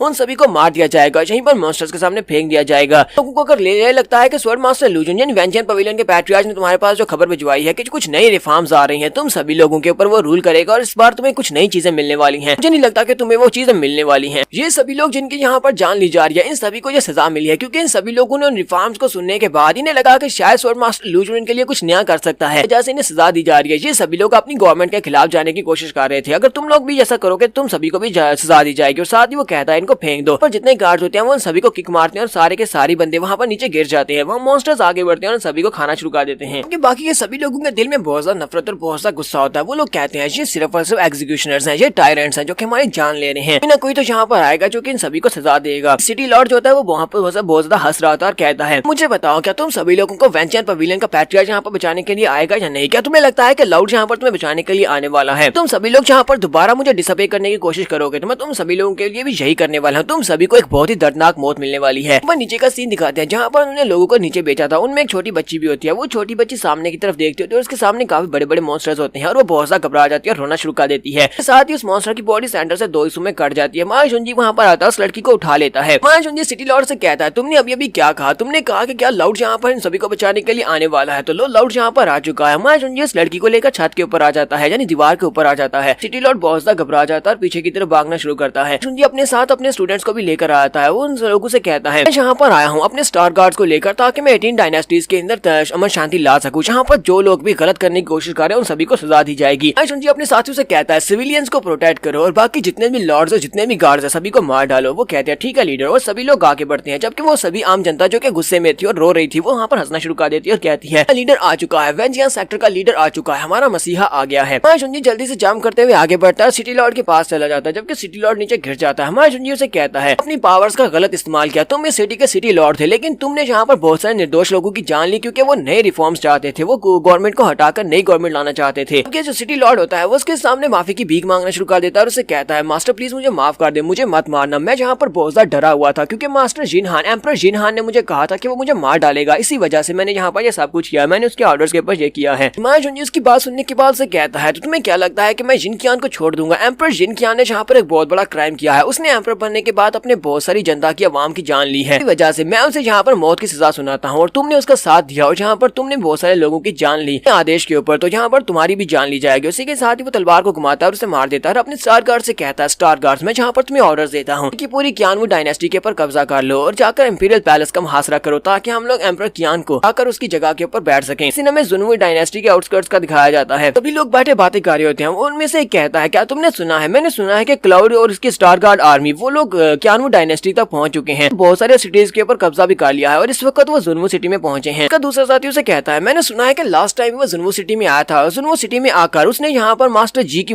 जान ली थी। मास्टर जी जो कि गोल्डन गेट से था। एम्परर कियानजिन को उसने छोड़ दिया था। उन्होंने उसको वार्निंग दी थी लेकिन एम्परर कियानजिन ने उसकी बात को नहीं माना। लगता है कि इस बार वो जरूर सक्सेसफुल रहेगा, इस बार वो जीत जाएगा। साथ ही वहाँ पर से लोगों के आने की आवाज होती है। वो सभी लोग साइड के ऊपर देखते हैं तो हमारे जुंजी की आर्मी वहाँ पर पहुंच जाती है। जी वहाँ पर अपने स्टार गार्ड्स को लेकर सामने की तरफ चलता हुआ जा रहा था। वो सभी लोग उन्हीं की तरफ देख रहे होते हैं। यहीं पर प्रिंसेस कियान और उसके फादर को भी दिखाते हैं। इस कियान के फादर से कहते हैं कि तुम्हारा वो दोस्त वेंजियन पवेलियन सेक्टर का मास्टर वो यहाँ पर पूरी कोशिश कर रहा है ताकि हमें यहाँ पर जुनवू सिटी का कंट्रोल वापस मिल जाए। तो प्रिंसेस कियान अपने फादर से कहती है, फादर मैंने आपसे कहा था ना कि वो हमारी हेल्प जरूर करेगा। लोग यहाँ पर इसीलिए आए हैं क्योंकि हमें शुई कियान ने कहा था कि मास्टर हमसे यहाँ पर मिलना चाहते हैं। तो लूजुन यहाँ पर हमसे मिलना चाहता है तो इसीलिए हम लोग यहाँ पर आए। चलिए वहाँ पर चलते हैं जहाँ पर हम उससे मीटिंग करने वाले हैं। तो यहाँ पर हम लोग अपनी एपिसोड 224 का एंड करेंगे। एपिसोड की एक्सप्लेनेशन अच्छी लगी हो तो वीडियो को जरूर लाइक करिएगा, चैनल को सब्सक्राइब कर दें, वीडियो को लाइक और शेयर कर दें। शुक्रिया। तो गाइस कैसे हैं आप सब लोग? स्वर्ड किंग के एपिसोड 225 के साथ हाजिर हो। तो लास्ट एपिसोड के एंड पे हमने देखा था जियो और उसके फादर को दिखाते हैं जो कि सिटी के अंदर बैठे होते हैं। वो लोग आपस में इस बारे में बात कर रहे होते हैं कि स्वर्ड मास्टर लूजुन यानी कि जुंजी ने कितना कुछ किया है। वो यहाँ पर गोल्डन गेट और इंपीरियल गेट वालों को हराने की कोशिश कर रहा है। साथ ही वो कियानवू डायनेस्टी के लिए भी ये सब कुछ कर रहा है ताकि वो कियानवू डायनेस्टी के पुराने एम्परर को हटाकर दोबारा से मुझे मेरी गद्दी हासिल करवा सके। प्रिंसेस जी अपने फादर से कहती है, फादर आपको पता है ना कि उन्होंने हमें क्या कहा था? श्विकिया ने हमसे कहा था कि हमें जुंजी के साथ यहीं पर इस जगह के ऊपर मिलना है। तो चलिए जल्दी से उस लोकेशन के ऊपर चलते हैं, जाकर उससे मिलते हैं। उसके फादर से कहते हैं, वैसे मैंने तो ये उम्मीद छोड़ दी थी, मुझे नहीं लगा था कि मैं दोबारा कभी अपनी गद्दी के ऊपर बैठ सकूंगा। ये अपने फादर से कहती है, फादर चलिए और ज्यादा देर नहीं करते, हमें जल्दी से जगह पर जाना होगा जहाँ पर जुंजी ने हमें मिलने के लिए बुलाया है। नेक्स्ट सीन में इंपीरियल पैलेस का दिखाया जाता है, कियानवू डायनेस्टी के इंपीरियल पैलेस में, जहाँ पर नया एम्परर बैठा होता है जो कि प्रिंसेस जी का अंकल भी है। तो उसके पास एक बंदा भागता हुआ आता है और आकर उसे रिपोर्ट देता है। उसे कहता है वेंजियन सेक्टर की आर्मी यहाँ पर पहुंच चुकी है, लोग जुनवू सिटी में एंटर हो चुके हैं, अब हम लोग क्या करें? उनके पास तो बहुत सारे सोल्जर्स हैं, हजारों लाखों सोल्जर्स हैं, अब उनका मुकाबला नहीं कर सकते। कियानजिन से कहते हैं, लेकिन मैंने तो सुना था कि उस बंदे को इस टाइट के दौरान बहुत सारे लोगों को खोना पड़ा था और साथ ही लास्ट बैटल के दौरान उसके पास काफी सारे कम लोग रह गए थे, लेकिन अब उसके पास इतनी बड़ी आर्मी कहाँ से आ गई है? इसी वक्त एक और सोल्जर भागता हुआ वहाँ पर आता है और एम्परर से कहता है, एम्परर मेरे पास एक और रिपोर्ट है, अगर लाउड की आर्मी हमारे पैलेस की तरफ आगे बढ़ रही है और उनके रास्ते में जो भी आर्मी के लोग आ रहे हैं उन सभी को हराते जा रहे हैं और आगे की तरफ बढ़ते आ रहे हैं। इस वक्त हमारे पुराने एम्परर उनको लीड कर रहे हैं, उनकी आर्मी को लीड कर रहे हैं, वो उनके साथ साथ हैं और बहुत ही जल्दी वो लोग यहाँ तक पहुँच जाएंगे, हमारी आर्मी उनको और ज्यादा रोक नहीं सकती। कियानजिन कहते हैं लगता है कि मैंने उस लड़के को कुछ ज्यादा अंडर एस्टिमेट कर दिया, मैं उसको अंडर एस्टिमेट बिल्कुल भी नहीं कर सकता हूँ, लेकिन मैंने भी यहाँ पर पूरी तैयारी की हुई है। चलो फिर ठीक है, उसको दिखाते हैं कि हम लोग क्या कर सकते हैं। इस सीन में बाहर का दिखाया जाता है। मा जुनजी अपने लोगों के साथ वहाँ पर पहुंच जाता है। कियान भी उसके साथ ही होते हैं। मा जुनजी अपने साथियों से कहता है इस पूरे पैलेस को चारों तरफ से घेर लो, किसी को भी जिंदा नहीं छोड़ा जाएगा। जो भी यहाँ पर हमारे खिलाफ जाने की कोशिश करेगा तो वो सभी लोग कहते हैं ठीक है मास्टर, जैसा आपने कहा बिल्कुल वैसे ही करेंगे। मा जुनजी सोच रहा था ये तो बड़ी अजीब बात है, इस पैलेस के इर्द गिर्द तो कोई भी नहीं है। मुझे लगा था यहाँ पर काफी सारे गार्ड्स होंगे, लेकिन यहाँ पर तो कुछ भी नहीं है। ऐसा तो नहीं है कि वो लोग यहाँ पर कोई और प्लान बना रहे हों। अगर सामने से दरवाजा खुलता है, मा जुनजी देखकर काफी हैरान होता है कि एम्परर कियान वहाँ से बाहर निकलता है। तो एम्परर कियान जिन और उसके साथ काफी सारे दूसरे ऑफिशियल्स होते हैं, दूसरे काफी सारे सिटीज से भी ये सारे के सारे ऑफिशियल्स होते हैं जो कि यहाँ पर आए होते हैं। एम्परर कियान जी ने इन सभी को इनवाइट किया होता है। पुराने एम्परर जो कि प्रिंसेस जी के फादर होते हैं, वो मा जुनजी से कहते हैं सारे के सारे सीनियर ऑफिशियल्स हैं जो कि आसपास के सिटी से यहाँ पर आए हैं। हमारी कियानवू डायनेस्टी में जितने भी सिटीज हैं ये उन सभी के लॉर्ड्स हैं। अगर ये सभी लोग मिलकर कोई फैसला करना चाहें तो ये कियानवू डायनेस्टी को इन्फ्लुएंस कर सकते हैं, ये इसको बेहतर बना सकते हैं या फिर इसको ड्रॉप कर सकते हैं। जी उसकी बात सुनने के बाद कहता है इसी वजह से तो मैं सोच रहा था कि यहाँ पर दरवाजे के बाहर गार्ड्स क्यों नहीं है, क्योंकि ये लोग यहाँ पर एक नया प्लान बना रहे थे। तो इनका प्लान ये है। तो एम्परर कियान जी उसे कहते हैं लॉर्ड तुम वाकई में बहुत ज्यादा अमेजिंग हो, तुम अपनी आर्मी के साथ लास्ट टाइम हमने सुना था कि तुम सन सिटी हो, लेकिन एक ही दिन में तुम सन सिटी से यहाँ पर कियानवू डायनेस्टी के जुनवू सिटी में पहुंच आए हो। तो बहुत ही हैरान करने वाली बात है, मुझे लगा था कि 4-5 दिन तो लगेंगे ही। जिमिंग जल्दी से आगे बढ़ता है, चलाकर उसे कहता अपनी बकवास बंद करो, तुम हमारे मास्टर के सामने इस तरह बात नहीं कर सकते, तुम मरने वाले हो, फिर भी तुम यहाँ पर इतनी एरोगेंटली कैसे बात कर सकते हो। ये भी उसे कहती है हाँ तुम यहाँ पर मरने वाले हो, कियानवू डायनेस्टी की पावर्स को सीज किया था, तुमने मेरे फादर को धोखे से हटाया था, उनको जख्मी कर दिया था कि वो कोमा में चले जाएं। इसके बाद तुमने हमारे कियानवू डायनेस्टी में बहुत सारे मासूम की जान ली है, किसी और दूसरे की बातों में आकर तुमने हमारे कियानवू डायनेस्टी के बहुत सारे मासूम लोगों की जान ली, तुम्हें यहाँ पर सजा दी जाएगी, हमारे कानून के मुताबिक तुम्हें सजा मिलने वाली है। कि अंकल कियान जी उसे कहते हैं क्या तुम्हें लगता है कि तुम यहाँ पर मुझे मेरे क्राइम्स की सजा दे सकती हो। चलो ये बात तो ठीक है कि मैंने यहाँ पर कोई क्राइम किया है, लेकिन मुझे ये बताओ क्या तुम इन सभी ऑफिशियल्स को भी सजा देने वाली हो। क्या तुम्हें पता है कि इस वक्त मेरे पास कितने ज्यादा ऑफिशियल्स हैं, पास के जितने भी सिटीज हैं उन सभी से 24,812 के ऑफिशियल्स मेरे पास हैं, ये सारे के सारे मेरे साथ हैं। तुम इन सभी को भी उसी तरह सजा देने वाली हो जैसे तुमने मुझे सजा दी है। मुझे ये बताओ कि अगर तुम इन सभी के साथ ऐसे ही करते हो जैसा तुम मेरे साथ करने वाले हो तो फिर तुम्हारी इस कियानवू डायनेस्टी का क्या बनेगा। कियानवू डायनेस्टी तो बर्बाद हो जाएगी क्योंकि ये सभी के सभी अपने अपने सिटी के मास्टर्स हैं। मैं क्या लगा था कि तुम इस बेकार कियान शाओ के ऊपर भरोसा कर यहाँ पर आ जाओगे, तुम्हें लगा था कि कियान शाओ यहाँ पर इस डायनेस्टी को दोबारा से बेहतर बना सकता है, इतना ही महान होता तो कभी भी अपनी गद्दी को छीनने नहीं देता। तो एम्परर कियान जी हमारे जुनजी से कहता है लॉर्ड तुम वाकई में बहुत ज्यादा महान हो और तुम एक फाइटर हो, तुम्हारे पास जो वॉरियर्स हैं वो सारे के सारे काफी ज्यादा स्ट्रॉन्ग हैं, तुम यहाँ पर बाय फोर्स कियानवू डायनेस्टी का कंट्रोल छीन भी लेते हो तो मुझे नहीं लगता कि तुम कियानवू डायनेस्टी को संभाल पाओगे, तुम इसको डिस्ट्रॉय कर दोगे। ये साथ ही हमारा जुनजी कहता है सभी लोग तो बस बेवकूफ और तुम्हें क्या लगता है कि तुम लोग यहाँ पर सिचुएशन से फायदा उठा सकते हो। मुझे लगता है कि तुम सभी लोग अपने बारे में कुछ ज्यादा ही ओवर एस्टिमेट कर रहे हो। तुम्हें क्या लगता है कि तुम सभी लोग यहाँ पर मुझे डरा सकते हो, तुम सभी लोग यहाँ पर मुझे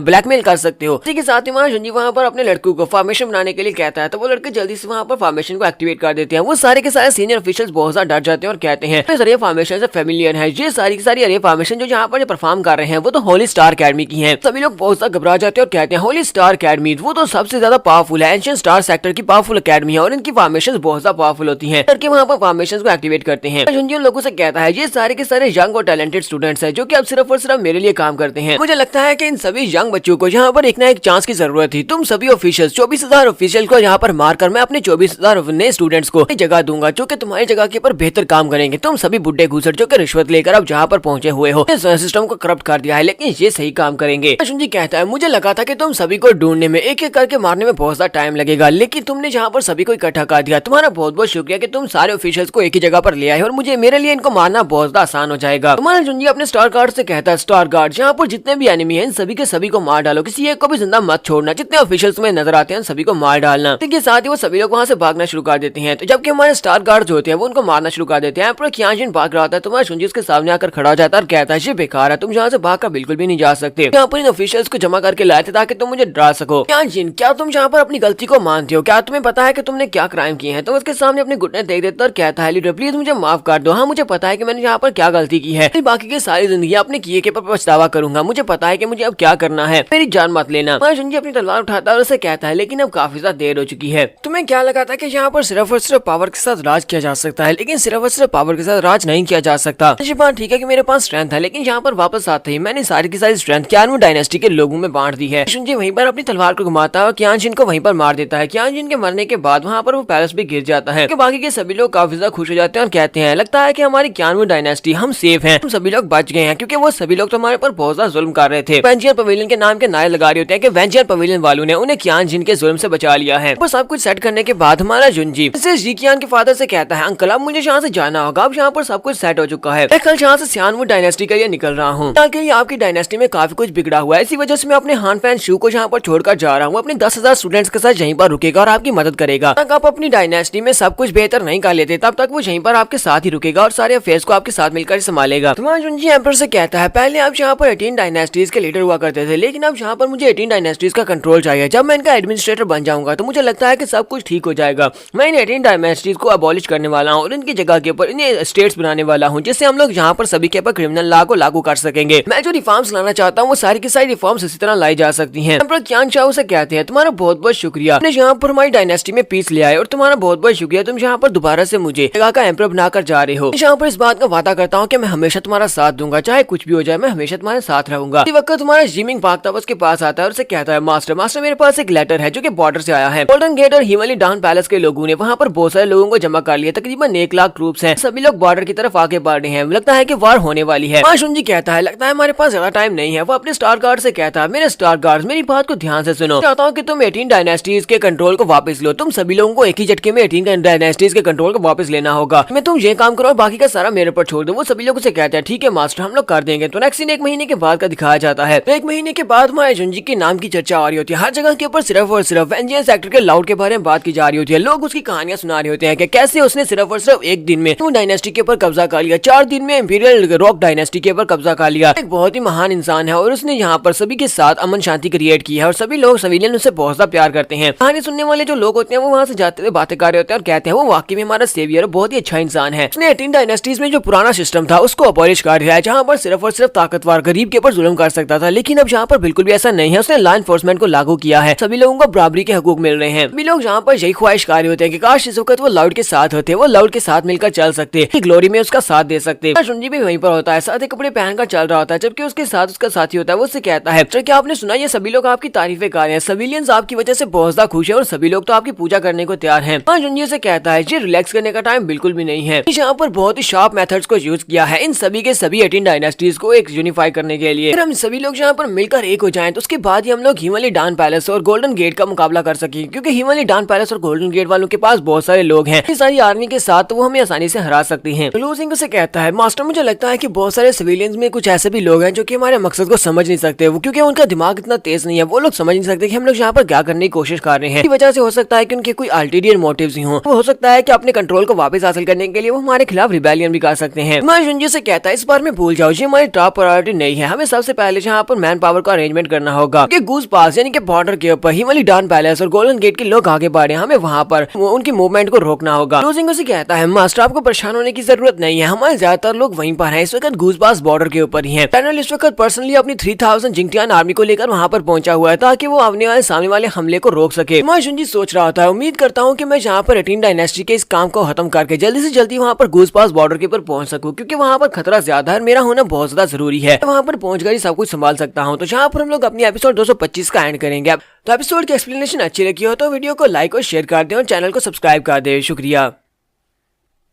तो गाइस कैसे हैं आप सब लोग, स्वर्ड किंग के एपिसोड 226 के साथ हाजिर हो। तो इस एपिसोड के शुरुआत में गूज पास सिटी का सीन दिखाया जाता है, जहाँ पर तो वो गार्ड्स वहाँ पर दीवार के ऊपर पहरा दे रहे होते हैं, साथ ही वो चिल्लाकर कहा जाता है, तुम्हारी हिम्मत कैसे हुई जहाँ पर हमारे सिटी के अंदर इस तरह घुसने की। जाउचू वहाँ पर आता है। जाउचू एक बड़े से बीस्ट के ऊपर बैठकर वहाँ पर आता है, लेकिन वो काफी जख्मी हालत में होता है। वो उनसे कहता है, एक बुरी खबर है, गोल्डन गेट और हिमालय डाउन पैलेस के लोग यहाँ पर सैंबल हो चुकी है, आर्मी आ चुकी है और लोग नाइट अटैक करने वाले हैं हमारे खिलाफ, इसलिए हमें जल्दी से जल्दी तैयार होना होगा। वो सभी लोग भी काफी हैरान होते हैं। जाउचू उन लोगों से कहता है, हमें जल्दी से जल्दी अपने लीडर को नोटिफाई करना होगा, चलो जल्दी से मुझे लीडर के पास लेकर चलो। सीन में दूसरी तरफ का दिखाया जाता है, जहाँ पर गोल्डन गेट की आर्मी और साथ में हिमालय डाउन पैलेस के मास्टर लिन और मास्टर ल्यू दोनों ही आकर ऊपर खड़े होते हैं। क्लिफ के ऊपर खड़े होकर वो दोनों कहते हैं, लोग रात के वक्त जहाँ पर ये अटैक करने वाले हैं। लाउड ने तो ऐसा सोचा भी नहीं होगा कि रात के वक्त उसके ऊपर अटैक हो सकता है, लगता है कि वो बहुत ही जल्दी हमसे हारने वाला है। अपनी आर्मी से कहते हैं, तुम सभी लोग रेडी हो जाओ सोल्जर्स, आज रात हम लोग गूज सिटी के अंदर दाखिल होंगे और गूज सिटी के ऊपर कब्जा करेंगे। मास्टर ल्यू और मास्टर लिन दोनों ही अंदर से एक ही बात सोच रहे होते हैं कि आज हम लोग यहाँ पर लाउड को मारकर और उसके सारे साथियों को मारकर अपने बेटे की मौत मौत का बदला लेंगे। दोनों के बेटों की मौत हुई थी क्योंकि हमारे जुंजी ने दोनों के बेटों की जान ली थी। जबकि दूसरी तरफ दरवाजे के ऊपर जिंगटियान आर्मी का कमांडर और साथ में मास्टर लिन होते हैं और साथ में मास्टर एम्परर मो होते हैं। तीनों को यहाँ पर इंस्ट्रक्शंस मिले होते हैं। तो कमांडर कहता है हमें हमारे जुंजी ने कहा था सभी लोगों को यहीं पर दरवाजे के ऊपर रुकना होगा ताकि हम लोग गोल्डन गेट और हिमालय डाउन पैलेस के लोगों को गूज सिटी के अंदर दाखिल होने से रोक सके। एम्परर मो लोगों से कहते हैं ये सिचुएशन हमारे हाल में तो बिल्कुल भी ठीक नहीं है क्योंकि उनकी आर्मी बड़ी तेजी के साथ आगे बढ़ रही है। उन्होंने रात के वक्त 100 माइल का सफर तय किया है और उनकी आर्मी काफी ज्यादा है, यानी कि उनके पास टोटल 3.6 मिलियन आर्मी है, जबकि हमारे पास सिर्फ और सिर्फ 1 मिलियन है। एम्परर मो लोगों से कहते हैं अगर वो लोग हमारे पर अटैक करते हैं तो मुझे लगता है कि हम लोग आधे घंटे से भी ज्यादा नहीं टिक पाएंगे क्योंकि उनके पास आर्मी ज्यादा है, उनका नंबर ज्यादा है, इसी वजह से वो हमसे आगे निकल जाएंगे। मास्टर लिन उन लोगों से कहते हैं तुम दोनों डरपोक यहीं पर रुको, मैं क्योंकि निर्वाणा राम का एक्सपर्ट हूँ तो मैं जाता हूँ, जाकर उन सभी को ड्रा कराता हूँ। तो वो बड़ी स्पीड से उठते वहाँ चले जाते हैं जबकि एम्परर मो से रोकने की कोशिश करते हैं। आसमान के ऊपर बिजलियां चमक रही होती हैं जबकि वो सभी लोग कहते हैं जहाँ पर हो क्या रहा है। अचानक से आसमान के ऊपर से बिजलियां भी चमक रही हैं। मास्टर लिन और मास्टर लियू दोनों ही दूर खड़े सब कुछ देख रहे होते हैं और उनके सोल्जर भी उनके साथ होते हैं। इसी वक्त आसमान के ऊपर एक बड़ी सी मास्टर स्पिरिट दिखाई देती है। मास्टर स्पिरिट हमारे मास्टर लिन की होती है। मास्टर लिन क्योंकि एक निर्वाणा राम के एक्सपर्ट है इसलिए जैसे बहुत ज्यादा पावरफुल है। वो उन सभी से कहते हैं तुम लोगों की हिम्मत कैसे हुई कि तुम सभी लोग यहाँ पर अर्थ स्पिरिट लेवल के कल्टिवेटर्स को लेकर वेंजियन सेक्टर को एंड करने के लिए चले आए हो, तुम लोग अपने आप को समझते क्या हो। और इसी वक्त उनकी जो मास्टर स्पिरिट होती है अपने मुंह के अंदर से एक थंडरबोल्ट से फेंकती है। वो थंडरबोल्ट बहुत ज्यादा पावरफुल होता है, काफी सारे सोल्जर्स को वो एक झटके में मार देते हैं। जबकि मास्टर लियू अपने लोगों से कहते हैं सभी लोग तुम्हें पैनिक होने की जरूरत नहीं है, अपनी शील्ड्स को ऊपर करो। तो वो सभी लोग जल्दी से अपनी अपनी शील्ड को ऊपर करते हैं। अपनी शील्ड को ऊपर करते हुए वो अपनी शील्ड को ऊपर करते हुए जल्दी से एक बड़ी सी शील्ड बना लेते हैं जो कि एनर्जी के साथ बनी होती है। इस पर मास्टर लिन जब उनके ऊपर थंडरबोल्ट गिराते हैं तो वो एनर्जी शील्ड के साथ जाकर टकराता है और उसके साथ टकराने के साथ ही वो वापस बाउंस हो जाता है। तो मास्टर लिन भी इस बात से काफी हैरान होते हैं। इसी के साथ ही वहाँ पर मास्टर लिन के ऊपर और ज्यादा अटैक होता है। साइड के ऊपर से उनके ऊपर काफी सारी स्लैशेस लगती हैं। लिन इस बात से और ज्यादा हैरान होते हैं और कहते हैं जी क्या ये लोग तो मेरे पर अटैक कर रहे हैं। लिन पीछे की तरफ भागना शुरू करते हैं और कहते हैं ये लोग तो पूरी तरह से पूरी तैयारी करके यहाँ पर आए हुए हैं। मुझे लगता है कि अगर यहाँ पर कोई मास्टर एम्परर राम का एक्सपर्ट भी होता तो वो भी इनके सामने टिक नहीं पाता क्योंकि इन लोगों ने मुकम्मल तैयारी के साथ यहाँ पर आए हैं। अगर हमने इस आर्मी को यहाँ पर नहीं रोका तो हमारी सिचुएशन बहुत ज्यादा खराब हो सकती है। हमारे पास जितने भी सिटीज हैं वो सारे के सारे के ऊपर कब्जा कर लेंगे। मास्टर लिन जब वहाँ से भागकर जा रहे होते हैं उस वक्त मास्टर लियू के पीछे आकर खड़े हो जाते हैं और उनसे कहते हैं तो यहाँ पर अपने आप को प्रोटेक्ट नहीं कर पा रहे, तुम यहाँ पर सिटी को क्या बचाओगे। तुम्हें लगता है कि तुम जाकर बाकी सभी लोगों को इस बारे में वार्निंग दे सकते हो कि हम लोग पूरी तैयारी के साथ आए, हम तुम्हें यहाँ से जाने नहीं देंगे। मास्टर लिन उसी वक्त पीछे की तरफ घूमते हैं और उसके ऊपर अटैक करते हुए कहते हैं आए तुम हो कौन, तो जल्दी से मर जाओ। जब वो उसके ऊपर अटैक करते हैं तो मास्टर लियू आके हंसना शुरू कर देते हैं और उनसे कहते हैं मैंने तुम्हारे बारे में काफी कुछ सुना हुआ है, मैंने तुम्हारे बारे में सुना था कि तुम्हारा टेम्पर काफी ज्यादा यानी तुम काफी गुस्से वाले हो और आज मैंने यहाँ पर ये सब कुछ खुद अपनी आंखों के साथ देख लिया। तुम तो वाकई में बहुत ज्यादा गुस्से वाले हो, लेकिन अफसोस की बात यह है कि जहाँ पर तुम्हारा अंत होने वाला है। उसी वक्त वहाँ पर 5-6 और कल्टिवेटर्स निकलते हैं, अपनी पावर्स को यूज करते हैं, वहाँ पर एक फॉर्मेशन को सेटअप करते हैं। जब वो सभी लोग अपनी फॉर्मेशन को एक्टिवेट करने के बाद मास्टर लिन के ऊपर अटैक करते हैं तो मास्टर लिन की मास्टर स्पिरिट को काफी नुकसान पहुंचता है जिसकी वजह से वो चिल्लाना शुरू कर देते हैं। तो मास्टर लिन को वहाँ पर जब मारने वाले होते हैं उसी वक्त एम्परर मो वहाँ पर आते हैं और टाइम को फ्रीज कर देते हैं। वो वहाँ पर आने के बाद टाइम को फ्रीज करते हैं और मास्टर लिन को उठाते हैं और कहते हैं मास्टर लिन मेरे साथ चलो, हमें यहाँ पर और ज्यादा नहीं रुकना चाहिए क्योंकि ये बहुत ज्यादा खतरनाक सिचुएशन है। वो सब अपने साथ लेते हैं और वहाँ से बड़ी स्पीड से निकल आते हैं। दोनों वहाँ से निकल जाते हैं और दोनों की वहाँ से काफी दूर चले जाने के बाद वो स्पेल डिस्पेल हो जाता है। ये लोग वहाँ पर दोबारा से मूव करना शुरू कर देते हैं। तो मास्टर लियू कहता है ये लोग तो यहाँ से निकल गए। इसके साथ ही मास्टर लियू अपने सोल्जर से कहते हैं सोल्जर्स तो मेरे ऑर्डर्स को सुनो, तुम्हें गूज सिटी के अंदर जाना है, सिटी को तोड़कर अंदर चले जाओ, दरवाजे और दीवारों को तोड़कर अंदर जाओ, जाकर जो भी तुम्हें दिखाई दे उसको मार डालना। तो मास्टर लिन और मास्टर लियू दोनों ही अपनी आर्मी को लेते हैं और अपनी आर्मी को लेने के बाद गूज सिटी के बाहर आकर पहुंच जाकर किले के बाहर आकर खड़े हो जाते हैं। इसके साथ ही वो लोग अपनी रस्सियों को ऊपर फेंकना स्टार्ट करते हैं। अपनी रस्सियों को ऊपर फेंकते हैं, ऊपर चढ़ना स्टार्ट करते हैं। उसके ऊपर जनरल खड़ा होता है। तो जनरल यानी कमांडर अपने लोगों से कहता है अपने अपने एरोस को रेडी करो और उनके ऊपर अटैक करो। तो वो लोग अपने तीरों को रेडी करके उनके ऊपर अटैक कर देते हैं। उन लोगों के पास उनकी शील्ड्स होती हैं, वो अपनी शील्ड को सामने करते हैं और उनका तीर उनके ऊपर बिल्कुल भी असर नहीं करती। वो अपनी शील्ड के साथ उनके तीरों को वहाँ पर ब्लॉक कर लेते हैं।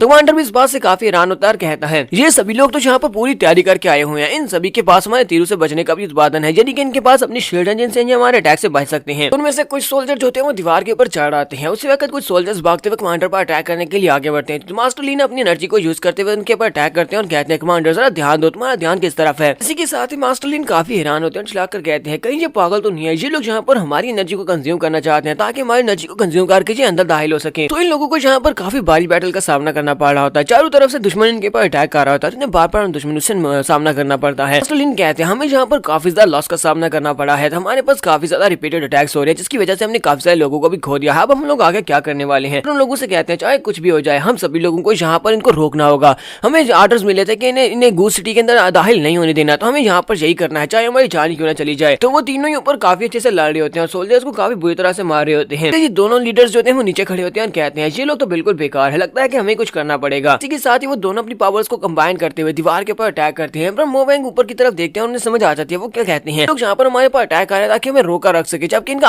असली मकसद यहाँ पर दीवार को तोड़ना ताकि बाकी का आर्मी अंदर जा सके। तो वो बड़ा सा अटैक जो होता है वो सीधा कर दीवार के ऊपर लगता है और दीवार के ऊपर लगने के साथ दीवार टूट जाती है। जैसी दीवार टूटती है तो एम्परर मास्टर लियू कहते हैं जल्दी से अंदर जाओ, अपने सोल्जर से कहते हैं और सोल्जर्स भागते हुए अंदर चले जाते हैं। टूटने के बाद सभी सोल्जर्स भागते हुए गू सिटी के अंदर चले जाते हैं। मास्टर लिन कहते हैं इस सिटी के अंदर हजारों की तादाद में सिविलियंस हैं, अगर ये सारे के सारे सोल्जर सिटी के अंदर चलेगी तो ये सारे सिविलियंस को मार डालेंगे, जगह एक लिविंग हेल बन जाएगी। कमांडर उनसे कहता है हम लोग यहाँ पर गिव अप बिल्कुल भी नहीं कर सकते क्योंकि इस वक्त लाउड यहाँ पर नहीं है। लाउड के आने तक हमें यहाँ पर ये सब कुछ करते रहना होगा, हमें इनको रोकना होगा। लोगों से कहते हैं जल्दी से मेरे ऑर्डर्स को फॉलो करो, हम लोग अपनी लास्ट मोमेंट तक फाइट करेंगे जब तक हम लोग मर नहीं जाते। सिटी के अंदर जो होता है वो हालात काफी ज्यादा खराब हो जाते हैं। सोल्जर्स के अंदर आने के बाद वहाँ पर आग लग गई होती है, जगह के ऊपर आग लगा देते हैं और साथ ही सभी लोगों को मार रहे होते हैं। पर एक माँ और एक बच्चे को भी दिखाते हैं। बच्चा अपनी माँ के पास खड़ा होता है, उसकी माँ के ऊपर एक लकड़ी का बड़ा सा टुकड़ा गिरा होता है, हटाने की कोशिश कर रहा होता है, जबकि उसकी माँ उसे कह रही होती है बेटा यहाँ से चले जाओ। वो उसे कहता है नहीं माँ, हम दोनों इकट्ठे यहाँ से भाग कर जाएंगे, मैं तुम्हें लेकर जाऊंगा। इसके साथ ही एक तलवार उस बेचारे बच्चे की बॉडी के आर पार हो जाती है और उसकी माँ के मुंह के ऊपर ब्लड पड़ता है और वो बहुत ज्यादा घबरा जाती है। गोल्डन गेट आर्मी का एक सोल्जर वहाँ पर आता है और उस बच्चे बेचारे को मार देता है और कहता है अगर तुम दोनों को एक साथ ही भागना है तो क्यों ना एक साथ ही मरो। उसकी माँ उसे कहती है तुम सभी को मीनू को इस सब की सजा जरूर मिलेगी और वो सोल्जर उस औरत को भी मार देता है। मास्टर लियू और मास्टर लिन दोनों ऊपर खड़े होते हैं। मास्टर लियू कहते हैं हम लोग इस बैटल को जीतने वाले हैं, चाहे यहाँ लूजन अपनी आर्मी को लेकर ही क्यों न चला है। उनके पास जो न्यू स्टार गार्ड्स की आर्मी है उसके पास सिर्फ और सिर्फ कुछ ही हजार सोल्जर्स हैं। कुछ सोल्जर्स के साथ वो हमारे पर अटैक करके हमें नहीं हरा सकता। तो मास्टर लिन भी उसे कहते हैं हाँ तो इसका मतलब है कि वो बहुत ही जल्दी मरने वाला है। अगर वो यहाँ पर आ भी जाता है तो उसी वक्त आसमान के ऊपर उन्हें एक फॉर्मेशन दिखाई देती है और साथ ही अजीब सी एनर्जी भी दिखाई देती है। वो लोग कहते हैं अब यहाँ पर क्या हो रहा है, अजीब सी एनर्जी क्या है। तो उन दोनों के वहाँ पर सामने की तरफ देखते ही देखते एक बड़ा सा स्नेक उन लोगों के सामने आकर खड़ा हो जाता है। माया जुंजी उसके ऊपर खड़ा होता है। माया जुंजी की आंखें वहाँ पर चमक रही होती है। तो माया जुंजी उनसे कहता है तुम दोनों की हिम्मत की दाद देनी पड़ेगी, तुम दोनों मेरे सिटी के अंदर घुस आए और यहाँ पर आकर बहुत सारे निर्दोष के लिए जान ले लिया, अब देखो यहाँ पर तुम्हारे साथ क्या होने वाला है। मास्टर लियू से देखते ही बहुत ज्यादा घबरा जाते हैं और कहते हैं जी क्या ये वही लूजन है, लेकिन ये पहले से काफी अजीब क्यों महसूस हो रहा है। मास्टर लिन भी कहते हैं मुझे भी ये काफी अजीब लग रहा है। माया लिन अपनी उंगली को स्नैप करता है। जैसे वो अपनी उंगली को स्नैप करता है तो वहाँ पर एक फॉर्मेशन क्रिएट हो जाती है। फॉर्मेशन एक शील्ड होती है, एक इनर शील्ड, जिसकी मदद से वो अपने लोगों को वहाँ से बाहर फेंक देता है। तो इसके साथ एम्परर मो वैंग और मास्टर लिन वो सभी के सभी बाहर हो जाते हैं, जबकि बाकी के स्टूडेंट जो कि वहाँ पर फाइट कर रहे थे वो सभी लोग भी सरे फॉर्मेशन से बाहर चले जाते हैं। माया जुंजुन सभी को सरे फॉर्मेशन के अंदर से बाहर डिस्पेल कर देता है। एम्परर मो वैंग भी इस बात से बहुत ज्यादा हैरान होते हैं और कहते हैं ये पावर तो यहाँ पर लूजन की है, वो इतना ज्यादा स्ट्रॉन्ग कब से हो गया, उसके पास उतनी पावर तो नहीं थी। जुंजुन सभी को बाहर भेजने के बाद कहता है तुम दोनों एक बहुत ही लालची इंसान हो, तुम दोनों ने यहाँ पर बहुत ही बुरे काम किए हैं, तो आज यहाँ पर तुम्हें उस सब के बुरे कामों का सजा मिलने वाली है। जो भी किया था उसका हमेशा भुगतने का टाइम आ चुका है। दोनों मास्टर वहाँ पर अपनी अपनी पावर्स को रिलीज करते हैं और कहते हैं ये तो बड़े अफसोस की बात है कि तुम यहाँ पर अकेले चले आए, तुम्हें क्या लगता है कि अकेले तुम दो मास्टर्स का मुकाबला कर सकते हो। उन लोगों से कहता है तुम्हें किसने कह दिया कि मैं यहाँ पर अकेला आया हूँ। और साथ ही वो अपनी सोल सैप्टर की पावर्स को जब रिलीज करता है तो उसके अंदर से यहाँ पर जबरदस्त एनर्जीज दिखाई देती है। वो दोनों ये देखकर बहुत ज्यादा हैरान हो जाती है और कहती है ऐसा कैसे हो सकता है, ऐसा बिल्कुल भी नहीं हो सकता। वहाँ पर उनके सामने वेंजियन सेक्टर का पुराना लीडर यानी कि फैन वुजी होता है और साथ ही मास्टर गू होते हैं जो कि एंशियंट स्टार सेक्टर के लीडर थे। लेकिन वो दोनों हैरान होते हैं और कहते हैं ये दोनों तो काफी अर्सा पहले मर चुके हैं, फिर ये दोनों यहाँ पर कैसे आ गए। कि वो दोनों एक स्पिरिट पपेट्स होते हैं, लेकिन फिर भी उनके पास जो कल्टिवेशन होती है वो सेम ही होती है जो मरने से पहले उनके पास थी। उनकी वहाँ पर खड़े खड़े और ज्यादा पावर्स को रिलीज करता है और कहता है सिर्फ यही दो मेरे साथ नहीं है बल्कि अपने आसपास देखो। तो वहाँ पर इन्होंने जिन लोगों की जान ली होती है, फिर लोगों के लोगों को मारा होता है, वो सभी लोगों की बॉडी के अंदर से उनकी आत्माएं बाहर निकल आती हैं और उन सभी के वहाँ पर पपेट बन जाते हैं। वो सारे के सारे माया झुंझी के सोल स्लेव्स बन जाते हैं। देखकर तो वो दोनों बहुत ज्यादा घबरा जाते हैं और कहते हैं ये क्या, ये तो यहाँ पर मरे हुए लोगों को यूज कर रहा है, ये मरे हुए लोगों की बॉडी के अंदर से स्पिरिट्स को निकाल रहा है और उनको यहाँ पर शेप दे रहा है। स्पेशली मास्टर लियू चलाकर उसे कहते हैं तुम यहाँ पर मरे हुए को रिफाइन कर रहे हो और उनको यहाँ पर सोल स्लेव्स बना रहे हो। मैंने ऐसा बिल्कुल भी नहीं सोचा था कि तुम्हारे पास इस तरह की एक डेविल की स्किल्स भी हैं, ये तो एक बहुत ही इवल स्किल है।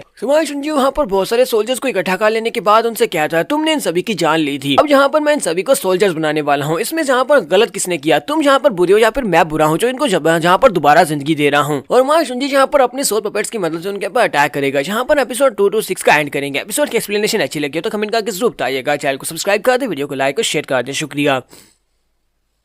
तो गाइस कैसे हैं आप सब लोग। स्वर्ड किंग के एपिसोड 2 to 7 के साथ हाजिर। तो लास्ट एपिसोड के एंड पे हमने देखा था माया झुंझी अपने पास से अपने सोल स्लेव्स को निकालता है जो कि अब उसके सोल्जर्स बन चुके हैं और उस सिटी के अंदर भी जितने लोगों की मौत होती है वो सभी के सभी की बॉडी के अंदर से भी उनके सोल्स को रिफाइन कर लेता है और सभी को सोल्जर्स बना लेता है। मास्टर लीना मास्टर लियू काफी ज्यादा घबरा जाते हैं। तो माया झुंझी हम सभी को लीड करते हुए आगे की तरफ बढ़ता कहता है मेरे सारे स्वर्ड स्लेव्स मेरी बात को सुनो, मेरी कमांड को सुनो। सामने गोल्डन गेट और हिमालय डार्क पैलेस के जितने भी लोग आते हैं सभी को मार डालो, किसी एक को भी जिंदा मत छोड़ना। के बाहर का सीन दिखाते हैं। शील्ड के बाहर मास्टर लीना बाकी के सभी लोग होते हैं। तो शुइकियान उनसे कहती है, आप सभी लोग यहाँ पर बाहर क्या कर रहे हैं, आपको तो अंदर जाना चाहिए, क्या मास्टर आ चुके हैं? वो लोगों से बताते हैं, हम तुम्हारा मास्टर आ चुका है। वेंजियन पवेलियन का नया लीडर यानी कि स्वर्ण मास्टर लूजन इस वक्त अंदर है। उसने बाकी के सभी लोगों को शील्ड के अंदर से बाहर भेज दिया है कि वो इस वक्त दुश्मन के साथ अकेले फाइट करना चाहता है। लूलियन जी बात सुनते ही काफी ज्यादा घबरा जाती है और कहती है, लेकिन आप लोगों को उसे अकेला नहीं छोड़ना चाहिए था, वो अकेले उन सभी के साथ कैसे फाइट करेगा? शुइकियान लूलियन की तरफ देखकर सोच रही होती है, अब ये लड़की कौन है जो कि स्वर्ण मास्टर लूजन के लिए इतना ज्यादा रिएक्ट कर रही है? मुझे लगता है कि ये लड़की उसके लिए फ्रंट लाइन के ऊपर जाकर फाइट करने को भी तैयार हो जाती है। ये लड़की है कौन? लगता है ये भी मास्टर से प्यार करती है। वो सोच रही होती है, यहाँ पर हो क्या रहा है? एक के बाद एक और लड़की निकलती आ रही है। स्वर्ण मास्टर लूजन से कितने ज्यादा लोग प्यार करते हैं, मास्टर सिर्फ और सिर्फ मेरे हैं, मुझे और भी ज्यादा मेहनत करना होगी। सीन अंदर का दिखाते हैं जहाँ पर फैन वूजी उन दोनों मास्टर्स के साथ अकेला फाइट कर रहा होता है। तो लिन और मास्टर ल्यू कहते हैं, अब हम लोग क्या करेंगे? इसके ऊपर तो तलवार का अटैक ही नहीं हो रहा, क्योंकि ये तो सिर्फ और सिर्फ एक हालो इमेज है। इसकी कल्टीवेशन वैसी है जैसी मरने से पहले इसकी थी, यानी कि जिन और जैंग राम का ये एक्सपर्ट है। मास्टर ल्यू कहते हैं, ये ऐसे नहीं चल सकता। हर बार जब भी यहाँ पर कोई मरता है, जैसे हम लोग किसी को मारते हैं तो वो उसकी डेड बॉडी को भी यूज कर लेता है, यानी मरे हुए को भी यूज कर सकता है। हमें यहाँ पर किलिंग्स को रोकना होगा, हमें इन लड़कियों को मरने से रोकना होगा। वहाँ पर जो गूस सिटी के लोग होते हैं वो सभी लोग भी काफी ज्यादा खुश हो रहे होते हैं और कहते हैं, लगता है कि गॉड ने हमारी मदद करने के लिए किसी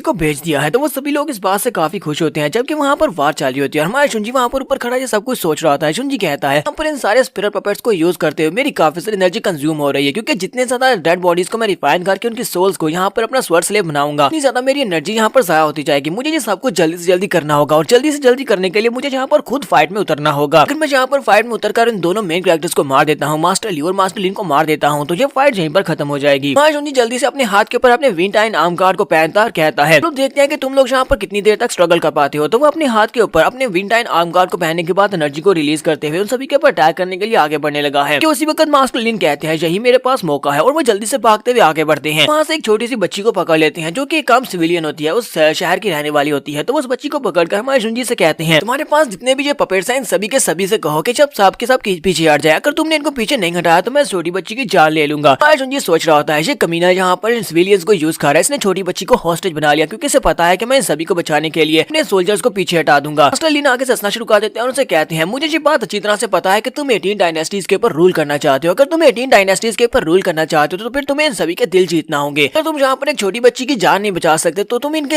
हीरो कैसे बन पाओगे? तुम इन सभी के दिल नहीं जीत पाओगे। मुझे पता है कि तुम इस बच्ची की जान बचाने के लिए जैसा मैंने कहा बिल्कुल वैसा ही करोगे। तो मास्टर लिन उसे कहते हैं, तो मैं यहाँ पर तुम्हें इस बात का वादा देता हूँ कि मैं हिमालय डान पैलेस और गोल्डन गेट दोनों की आर्मीज को लेकर यहाँ से वापस चला जाऊंगा। सभी लोगों को मारना बंद किया जाएगा, हम अपनी आर्मी के साथ वापस चले जाएंगे। लेकिन तुम्हें एक बात का वादा करना होगा कि तुम हम दोनों में से किसी को भी नहीं मारोगे, तुम हमारी जान बख्श दोगे। और अगर तुम ऐसा नहीं करते तो हम लोग तो यहाँ पर वैसे भी मरने वाले हैं, लेकिन हम लोग अपने साथ यहाँ पर से जितने सिविलियंस को हो सकता है उतने सिविलियंस को मारकर अपने साथ लेकर जाएंगे। अपने लोगों को ऑर्डर दूंगा कि शायद सिविलियंस के ऊपर अटैक करें। तो जल्दी से बताओ कि तुम यहाँ पर क्या करने वाले हो, तुम यहाँ पर क्या फैसला करोगे? मुझे पता है कि तुम एक बुरे इंसान नहीं हो। मास्टर लियो भी उसे कहते हैं, हाँ इसने बिल्कुल ठीक कहा, अगर तुम यहाँ पर सिविलियंस की नजरों के सामने तो बनना चाहते हो तो फिर तुम्हें हमारे सामने सबमिट करना पड़ेगा। अगर इन सभी सिविलियंस ने अपनी आंखों के सामने तुम्हें एक बंधक बनाई हुई बच्ची की जान को में डालते हुए देख लिया तो वो कभी भी तुम्हें 18 डायनेस्टीज के ऊपर राज नहीं करने देंगे। यहीं पर हमारे शुंजी के पास जो ब्लैक पिच स्वर्ड की सोल होती है वो बाहर निकलती है और उससे कहती है, तुम यहाँ पर इंतजार किसका कर रहे हो? चलो जल्दी से आगे बढ़ो और इस बच्ची को मार डालो। यहाँ पर ग्रेट थिंग्स को अचीव करने के बारे में आगे बढ़ रहे हो। और तुम्हें क्या लगता है कि एक छोटी सी बच्ची जो कि एक आम सी बच्ची है, जिसके होने से कोई अस्तित्व भी नहीं है, जिसके होने से कोई फर्क नहीं पड़ता, कि जिंदा रहने से क्या फर्क पड़ेगा, इसको मार डालो। कि यहाँ पर अगर कोई बुरा कर रहा है तो वो ये लोग हैं, ये लोग यहाँ पर बुरा काम कर रहे हैं, ये सिविलियंस की जान ले रहे हैं। अगर तुम एक सिविलियन की जान लेकर यहाँ पर बाकी के सभी को बचा सकते हो, बाकी के सभी लोग तुम्हें हीरो ही मानेंगे, तुम्हें यहाँ पर परेशान होने की जरूरत नहीं है। बस मेरी बात सुनो और आगे बढ़ो। क्या तुम नाइन आइज पैलेस में नहीं जाना चाहते? क्या तुम नाइन आइज पैलेस में जाकर अपनी ल्यूजियांग को नहीं बचाना चाहते? अगर तुम ऐसा चाहते हो तो फिर तुम्हें यहाँ पर इन सभी को मारना होगा। जितने ज्यादा लोगों को मारोगे इतनी ज्यादा सोल्स तुम्हें पास आएंगे और तुम्हारी आर्मी बढ़ती जाएगी। वैसे भी यहाँ पर तो एक पहले से तुमने एक स्पिरिट रिफॉर्मेशन एक्टिवेट की हुई है। बाहर तुम्हारे जितने भी लोग हैं जो तुम्हें जानते हैं वो सभी के सभी तो रिफॉर्मेशन से बाहर हैं। मैं चाहती हूँ कि सिटी के अंदर जितने भी लोग हैं उन सभी को मरने दो। जहाँ पर जितने लोग हैं वो मरेंगे, वो सभी के सभी मेरा खाना बन जाएंगे, साथ में तुम्हारी आर्मी में इजाफा हो जाएगा। तुमने उसकी बातें सुनने के बाद उसके ऊपर अटैक करता और कहता, अपनी बकवास बंद करो, मुझे तुम्हारी कोई बात नहीं सुननी। मास्टर लिन भी इस बात से बहुत ज्यादा घबरा जाता है, क्योंकि हमारा शुंजी तो जावी के ऊपर अटैक कर रहा था, लेकिन वो अटैक मास्टर लिन के पास जाकर गिरता है, जिससे वो जल्दी से पीछे हटते हैं। तो हमारा शुंजी वहाँ पर सोच रहा होता है, अगर मैंने इसको और ज्यादा इस्तेमाल किया तो ये तो मेरी पूरी की पूरी बॉडी के ऊपर कंट्रोल कर लेगी, क्योंकि ये अभी यहाँ पर मुझे भड़काने की कोशिश कर रही है, ये मेरा दिमाग अंदर से कंट्रोल कर रही है। चाहती है कि मैं यहाँ पर सभी इंसानों को मार डालूं ताकि वो सभी इसकी नॉरिशमेंट बन सके। ऑक्सफोर्ड का यही तो काम है, ये हमें लालच दिलाती है, हमें अंदर से हमारी सोल को करप्ट कर देती है। इसलिए काफी ज्यादा घबराए हुए होते हैं और कहते हैं, लगता है कि सब कुछ खत्म हो गया, तुम इस बच्ची को नहीं बचाना चाहते। मैं तुमसे आखिरी बार पूछ रहा हूँ, क्या तुम इसको बचाना चाहते हो या नहीं? वो तलवार को उसकी गर्दन के ऊपर रख देते हैं। तो उसी वक्त तुम्हारा जुंजी उसकी गर्दन पर तलवार चलाते हुए आगे गुजर जाता है और उससे कहता है तुम्हें वाकई में लगा था कि तुम मेरे जैसे इंसान के साथ यहाँ पर निगोशिएट कर पाओगे, एक छोटी सी बच्ची को बंधक बनाकर। तुम एक बहुत ही बेवकूफ इंसान हो, तुम तो मुझसे फाइट करने के लायक भी नहीं हो। तो मायाजुंजी ने मास्टर लिन को यहाँ पर मार दिया और मास्टर लियो भी यहाँ पर बचे होते हैं। जुंजी पीछे की तरफ मुड़ता है और उनसे कहता है तुम में से कोई भी यहाँ पर किसी भी सिविलियन को टच भी नहीं कर सकता। मेरे पास बहुत सारे रास्ते थे, लेकिन उन रास्तों में से मैंने जिस रास्ते को चूज किया है वो प्रोटेक्शन का रास्ता है। मैं यहाँ पर लोगों की खिदमत करने के लिए आया हूँ, मैं लोगों को प्रोटेक्ट करने के लिए आया हूँ। जुंजी फैन वुची और बाकी के पपेट्स को उसकी तरफ आगे भेजता है और कहता है तो तुमने अपनी जिंदगी में जो भी क्राइम्स किए हैं, तो आज यहाँ पर तुम्हें उन सारे के सारे क्राइम्स का नतीजा भुगतना पड़ेगा। आज तुम्हें उसकी सजा मिलने वाली है। मास्टर लियो भी काफी ज्यादा घबरा जाते हैं। उसी वक्त फैन वुची के करीब पहुंचते हैं, अपनी तलवार को घुमाते हैं और उसके ऊपर अटैक करके उसको मार देते हैं। जुंजी की आर्मी वहाँ पर जितने भी आर्मी सोल्जर्स होते हैं जो कि हिमालय डान पैलेस और गोल्डन गेट्स होते हैं सभी को मार देते हैं। इसके साथ ही वो सारे गांव वाले बहुत सा खुश हो जाते हैं और कहते हैं क्या अच्छा फाइट खत्म हो गई। कहते हैं इसका मतलब यह है कि हम लोगों ने इस फाइट को जीत लिया और दोबारा यहाँ पर कोई भी वार नहीं होने वाली, क्योंकि अब हमारे पास एक नया लीडर है। सभी लोग यहाँ पर हमारे जुंजी के नाम के नारे लगा रहे होते हैं और कहते हैं जिन्हें जहाँ पर हमारे मरे हुए लोगों का बदला लिया है, जुंजी वाकई में एक लीडर बनने के लायक है, आज से यही हमारा एम्परर होगा। तो सभी लोग जल्दी से हमारे जुंजी के सामने अपने घुटने टेक देते हैं और उसे लीडर कह रहे होते हैं। उसे लीडर लाउड या फिर लीडर लाउड कह रहे होते हैं। जुंजी सभी लोगों से कहता है प्लीज जल्दी से उठकर खड़े हो जाओ, तुम सभी लोग इस तरह नहीं कर सकते। फिर साथ ही हमारा जुंजी वहीं पर खड़े खड़े सोच रहा होता है ये सभी लोग तो जहाँ पर वाकई में मुझे अपना हीरो मानने हैं। उसी वक्त हमारे जुंजी को काफी सारी बैकलैश महसूस होती है। जुंजी कहता है लगता है कि मैंने अपने आप को कुछ ज्यादा ही हार्ड पुश कर दिया, मेरी बॉडी के अंदर जो डिमोनिक एनर्जी है वो बैकफायर कर रही है, इसलिए मुझे जल्दी से जल्दी कैंप में वापस जाना होगा और वहाँ पर जाकर अपने आप को दोबारा से रिफाइन करना होगा ताकि मैं अपनी एनर्जीज को अपनी बॉडी के अंदर दोबारा से स्टेबल कर सकूं। हमारा जुंजी वहाँ से वापस गूज पास के कैंप में पहुंच जाता है। तो जुंजी गूज पास के कैंप में पहुंचता है तो उसका स्टूडेंट भागता है उसके पास आता है और उसे कहता है शुक्र है कि मास्टर आप वापस आ गए, क्योंकि वो फाइट बहुत ज्यादा टफ थी और अकेले आप उन सभी लोगों से फाइट कर रहे थे। जुंजी की मदर भी उसे देखकर बहुत ज्यादा खुश होती है। तो लूलैन भी भागती हुई बाहर निकलती है अपने जुंजी को देखने के लिए, जबकि उसी वक्त शुइक्यान उसको पीछे छोड़ देती है और भागती हुई आगे बढ़ जाती है और उसे कहती है मास्टर क्या आप ठीक हो, कहीं आपको कोई चोट तो नहीं लगी। तो हमारा जुंजी से कहता है नहीं नहीं तुम्हें परेशान होने की जरूरत नहीं, मैं बिल्कुल ठीक हूँ, मुझे कोई भी चोट नहीं लगी। लूलैन दूर खड़ी ये सब कुछ देख रही होती है और कहती है अब ये लड़की कौन है जो कि इसके पीछे पड़ी हुई है। जुंजी अपने स्टूडेंट से कहता है सभी लोगों को एक जगह के ऊपर इकट्ठा करो, मुझे उन सभी लोगों के साथ कुछ इंपॉर्टेंट बातों को डिस्कस करना है। उसे कहता है ठीक है मास्टर मैं सभी को इकट्ठा करता हूँ। तो नेक्स्ट सीन हमें एक रूम के अंदर का दिखाया जाता है जहाँ पर हमारा जुंजी सभी एल्डर्स को इकट्ठा करता है और उन सभी से कहता है तुम्हारा जुंजी कहता है हम लोगों ने जहाँ पर इस बड़ी जीत को हासिल किया, इस जीत में हमने मास्टर लियो और मास्टर लिन दोनों को मार दिया। हिमवली डान पैलेस और गोल्डन गेट दोनों की आर्मीज हार चुकी है। इसका मतलब यह है कि दोनों के दोनों सेक्टर इस वक्त अबैंडन है, उन दोनों सेक्टर्स के ऊपर कब्जा कर सकती हैं, लेकिन उनके जितने भी हामी हैं जो कि अबैंडन वेस्टलैंड से हैं, तो सभी लोग जब ये खबर सुनेंगे तो वो सभी लोग बहुत ज्यादा विचलित हो जाएंगे। हो सकता है कि वो लोग उनकी सपोर्ट में जहाँ पर हमारे पर अटैक करने के लिए आए, लेकिन इसकी पॉसिबिलिटीज कम है। मुझे लगता है कि हमें जाकर हिमवली डान पैलेस और गोल्डन गेट के ऊपर कब्जा करना चाहिए। जाओचू से कहता है बॉस ये तो बहुत अच्छी बात है कि हमने गोल्डन गेट और हिमवली डान पैलेस वालों के ऑपरेशन को बहुत ज्यादा फेस कर लिया, अब वो दोनों सेक्टर खत्म हो चुके हैं, अब वो हमारा हिस्सा बनेंगे। जुंजी से कहता है मुझे यहाँ पर एक और बात का डर है, क्योंकि ये दोनों सेक्टर काफी बड़े बड़े सेक्टर थे, जिसकी वजह से इनके पास जो डिसाइपल्स है वो काफी ज्यादा है, उनकी तादाद ज्यादा है। और वो डिसाइपल्स ये फैसला करते हैं कि वो अपने मास्टर्स का बदला लेना चाहते हैं, तो अपने मास्टर्स का बदला लेने के लिए हमारे कंट्रोल किए हुए सिटीज के ऊपर सीक्रेटली अटैक कर सकते हैं, तो इससे हमें काफी ज्यादा भारी नुकसान पहुंच सकता है। यहाँ पर इस डेंजर से बचाने के लिए लोगों की सेफ्टी का खास ख्याल रखना होगा। तो लूजिंग उसे कहता है मास्टर आप बिल्कुल परेशान ना हो, ये वाला काम तो आप मेरे डिपार्टमेंट के ऊपर छोड़ दें, हम लोग इस उन सभी लोगों को ढूंढ कर निकालेंगे जो लोग इन दोनों मास्टर्स के साथ थे, जो लोग जहाँ पर बदला लेने की भावना रखते हैं हमारे वेंजियन पवेलियन से, उन सभी लोगों को हम निमट लेंगे और लोगों की सेफ्टी का ख्याल भी रखेंगे। जुंजी से कहता है चलो ये तो बहुत अच्छी बात हुई, ये बात तो सेटल हो गई। जुंजी उनसे कहता है और दूसरी बात यहाँ पर यह है कि दोनों ही सेक्टर्स की टेरिटरी काफी ज्यादा बड़ी है, दोनों सेक्टर्स क्योंकि काफी ज्यादा बड़े थे, उन दोनों के टेरिटरी और इलाका काफी ज्यादा बड़ा है, इसी वजह से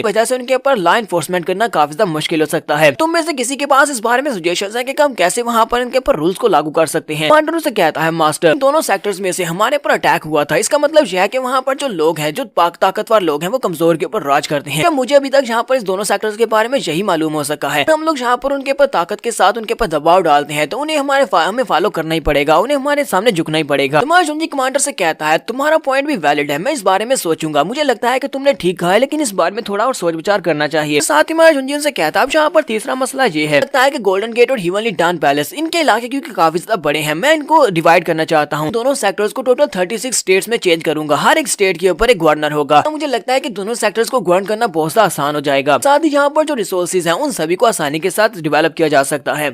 ये उसे कहती है ये काम तुम मेरे डिपार्टमेंट के ऊपर छोड़ दो, ये काम मैं बड़ी आसानी से कर लूंगी क्योंकि मैं सेक्टर्स को संभालने का तजुर्बा रखती हूँ। तुम्हारा जुंजी उसे कहता है मैं यही तो चाहता था कि सभी लोग अपना अपना काम समझ जाए, अब ठीक है तुम सभी लोगों ने अपना अपना काम समझ लिया, तो जाओ जाकर अपना अपना काम करो। तो इसके बाद यहाँ पर हम लोग अपनी एपिसोड 227 का एंड करेंगे। एपिसोड की एक्सप्लेनेशन अच्छी लगी हो तो चैनल को सब्सक्राइब कर दे, वीडियो को लाइक और शेयर कर दे। शुक्रिया।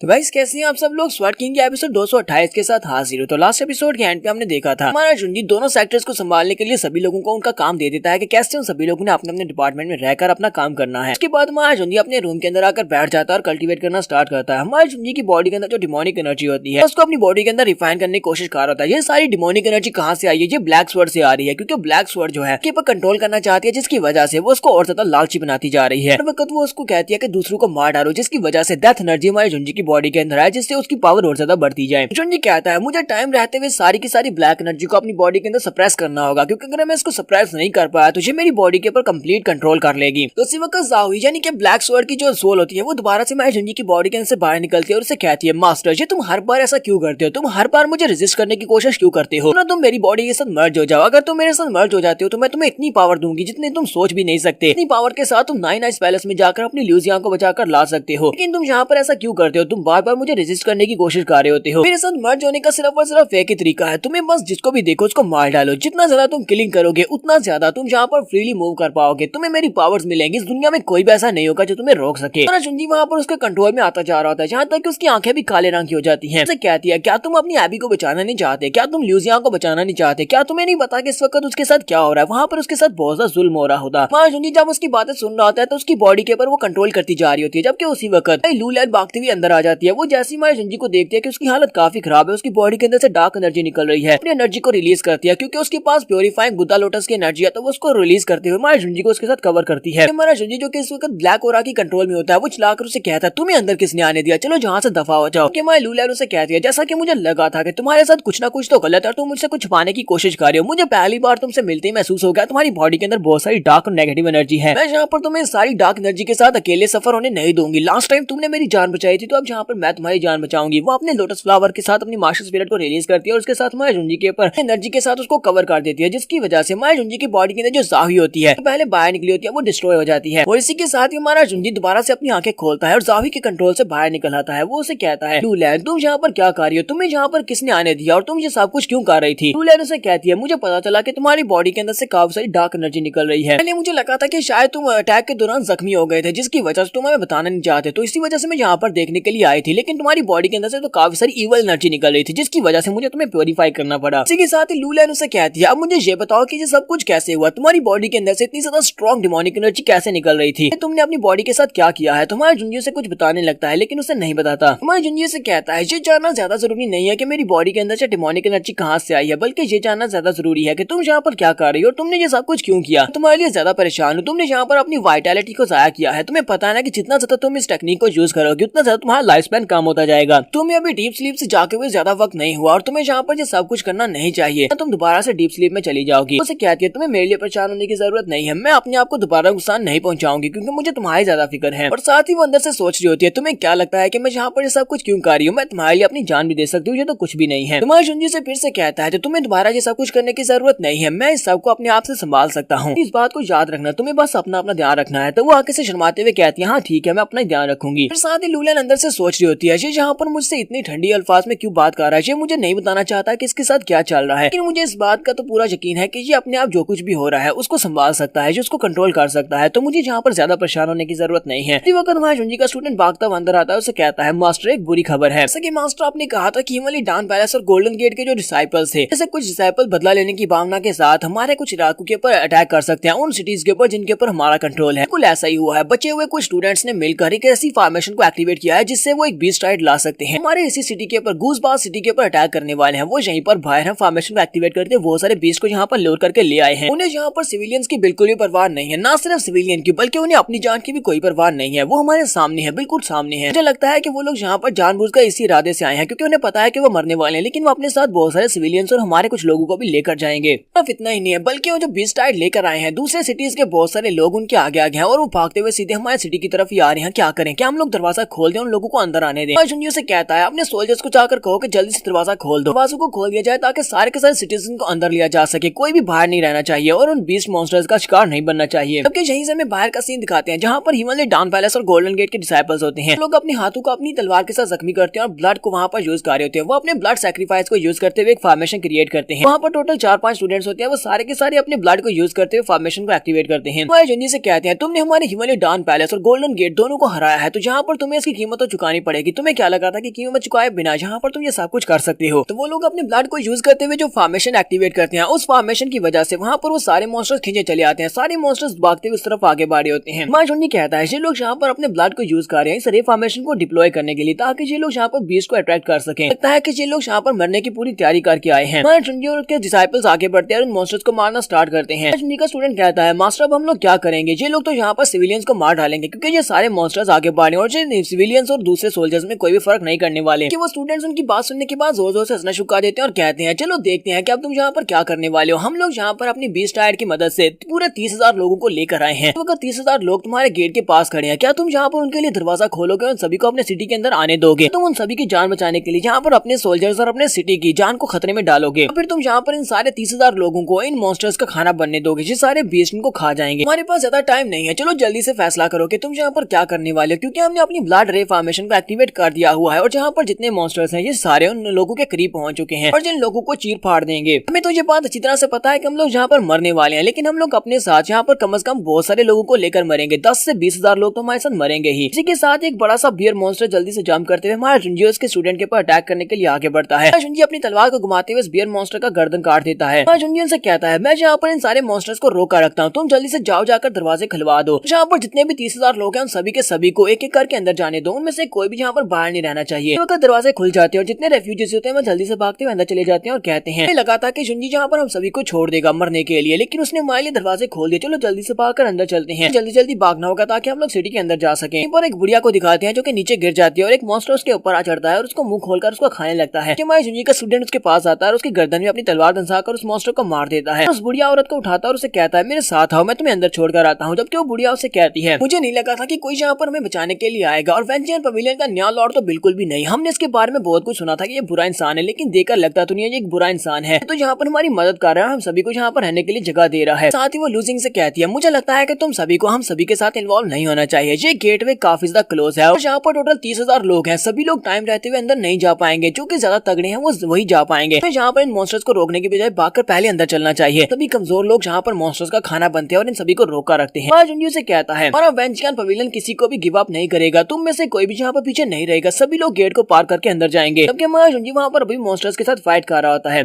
ये सब कुछ सुनने के बाद सोच रहा होता है इस बुढ़िया ने बिल्कुल ठीक कहा, पर पूरे 30,000 लोग हैं और 30,000 लोग इतनी आसानी के साथ सिटी के अंदर नहीं जा पाएंगे। इन सभी के जा पाने तक यहाँ पर मॉन्स्टर्स के करीब पहुंच जाएंगे और बहुत सारे लोगों को मार डालेंगे। मास्टर वहाँ पर अकेले इतने सारे मॉन्स्टर्स को रोक नहीं पाएंगे। उसी वक्त वहाँ पर उन्हें जबरदस्त एनर्जी दिखाई देती है। वो सभी लोग साइड के ऊपर देखते हैं कि एनर्जी कहाँ से आ रही है। लूजिंग देखता और कहता है ये क्या इतनी ज्यादा इंटेंसिव वाइटलिटी कहाँ से रिलीज हो रही है। लगता है कि वो यहाँ पर ब्लड एनर्जी को सप्रेस करने की कोशिश कर रहा है। तो हमारे लूलैंड को दिखाते हैं जो कि अपनी बुद्धा फ्लावर टेक्निक को यूज करते हुए एनर्जी को रिलीज कर रही होती है ताकि वो मॉन्स्टर्स को शांत कर सके। उसकी तरफ देखकर चिल्लाकर उसे कहता है लोरेन प्लीज ऐसा मत करो, ये सब कुछ तुम्हारे लिए नहीं है, इसका करने से तुम्हारी वाइटलिटी जाया हो जाएगी। जुंजी कहता है ये लड़की यहाँ पर कर क्या रही है, ये अपनी मास्टर स्पिरिट को रिलीज कर रही है। जितना ज्यादा अपनी मास्टर स्पिरिट को रिलीज करते हुए अपनी पावर्स को यूज करेगी उतना ज्यादा इसकी वाइटलिटी कम होती जाएगी। जुंजी भागता हुआ उसकी तरफ आगे बढ़ता है और उसे कहता है लोरेन मैं कह रहा हूँ प्लीज रुक जाओ, ऐसा मत करो। लड़के लूलैंड उसे कहती है ये 30,000 लोगों की सेफ्टी का सवाल है, मैं यहाँ पर इन सभी लोगों को सेव करने के लिए अपनी जान भी दांव पर लगाने को तैयार हूँ। मैं यहाँ पर तुम्हारी मदद करना चाहती हूँ, यहाँ पर एक बार फिर से तुम्हारी मदद करने दो।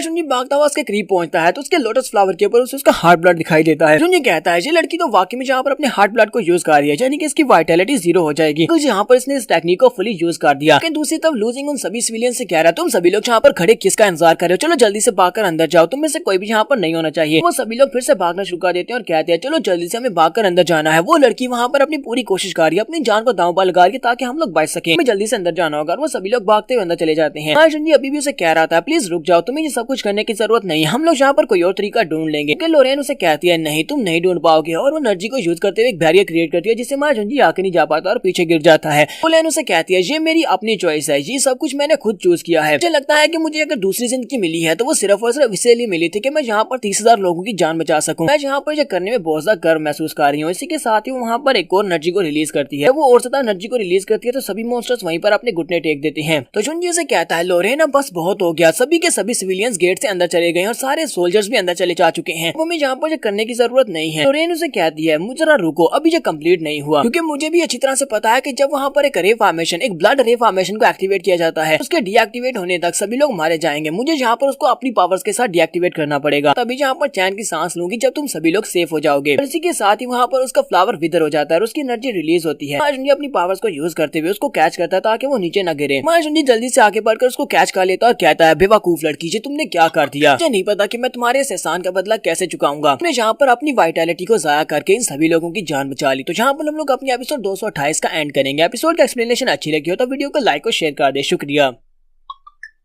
तो स्वर्ड किंग की लास्ट एपिसोड के एंड पे हमने देखा था कि लोरेन अपनी पावर्स को यूज कर रही होती है। वो अपनी लोटस की पावर्स को यूज करते हुए अपनी वाइटैलिटी को वेस्ट करके उन सारे मॉन्स्टर्स को शांत कर देती है। फिर के ऊपर वो ऊपर से नीचे की तरफ गिरती है तो मायाजुन जी से कैच कर लेता है। मायाजुन जी से कहता है, लोरेन तुम्हें ये सब कुछ करने की जरूरत नहीं थी। लेकिन लोरेन से कहती है, यहाँ पर 30,000 लोगों की जान बचानी थी और मुझे ये सब कुछ करना था, इसलिए मैंने ये किया है। मायाजुन जी से कहता है, पहले भी तुमने मेरे लिए अपनी जान को मुश्किल में डाल दिया था, उस वक्त भी मैं तुम्हारे एहसान का बदला नहीं चुका पाया और फिर से तुमने मेरे पर एक और एहसान कर दिया है। बताओ कि मैं इसका बदला कैसे चुका पाऊंगा? तो उसे कहती है, तो लोरेन उसे कहती है, ग्रेट सिज माउंटेन के ऊपर मैंने तुम्हारे लिए जो कुछ भी किया था वो सिर्फ और सिर्फ तुम्हारे लिए था, क्योंकि मैं वो करना चाहती थी। मैं तुमसे प्यार करती हूँ, इसी वजह से मैंने वो सब कुछ किया था। आज मैंने यहाँ पर इतने सारे लोगों की जान बचाई है और मुझे इस बात का बिल्कुल भी पछतावा नहीं है और ना ही तुम्हें होना चाहिए। साथ ही वो उसे कहती है, क्लाउड अब तुम्हें गुड बाय। और इसी के साथ ही वहाँ पर उसकी एनर्जी डेसिपेट हो जाती है। वो ब्लड रे फॉर्मेशन जो कि वहाँ पर बनी होती है, जिससे वो मॉन्स्टर्स वहाँ पर आए थे, वो ब्लड रे फॉर्मेशन वहाँ से कैंसिल हो जाती है, जिसकी वजह से वो सारे के सारे मॉन्स्टर्स वहाँ से भागते हुए वापस चले जाते हैं। वक्त आसमान के ऊपर से एक छोटी सी रोशनी की बीम निकलती है और वो सीधी बीम आकर इसके माथे के अंदर चली जाती है, लोरेन के माथे के अंदर चली जाती है। तो मायाजुन जी ये देखकर बहुत सा हैरान होता है, कहता है, ये तो लकी एनर्जी है अर्थ की जो कि इसकी बॉडी के अंदर चली गई है। लगता है कि ये लड़की बहुत ज्यादा लकी है जो कि इसको लकी एनर्जी मिल गई है। तो ह्यूमन और अर्थ की लकी एनर्जी उसकी माथे के अंदर जाने के बाद साथ ही उसकी बॉडी वहां पर से डेसिपेट होती है और वो सोल फॉर्म में चली जाती है। और वो जुंजी से कहती है, जुंजी अब मैं तुम्हें आखिरी बार यहाँ पर गुड बाय बोलने वाली हूँ। जुंजी वहाँ पर सोच रहा होता है, ट्रेन ने अपनी वाइटैलिटी को यहाँ पर बर्न किया, जिसकी वजह से उसने हजारों लोगों की जान बचाई है। उसने यहाँ पर 30,000 लोगों की जान बचाई और मॉन्स्टर्स को यहाँ से वापस भेज दिया। की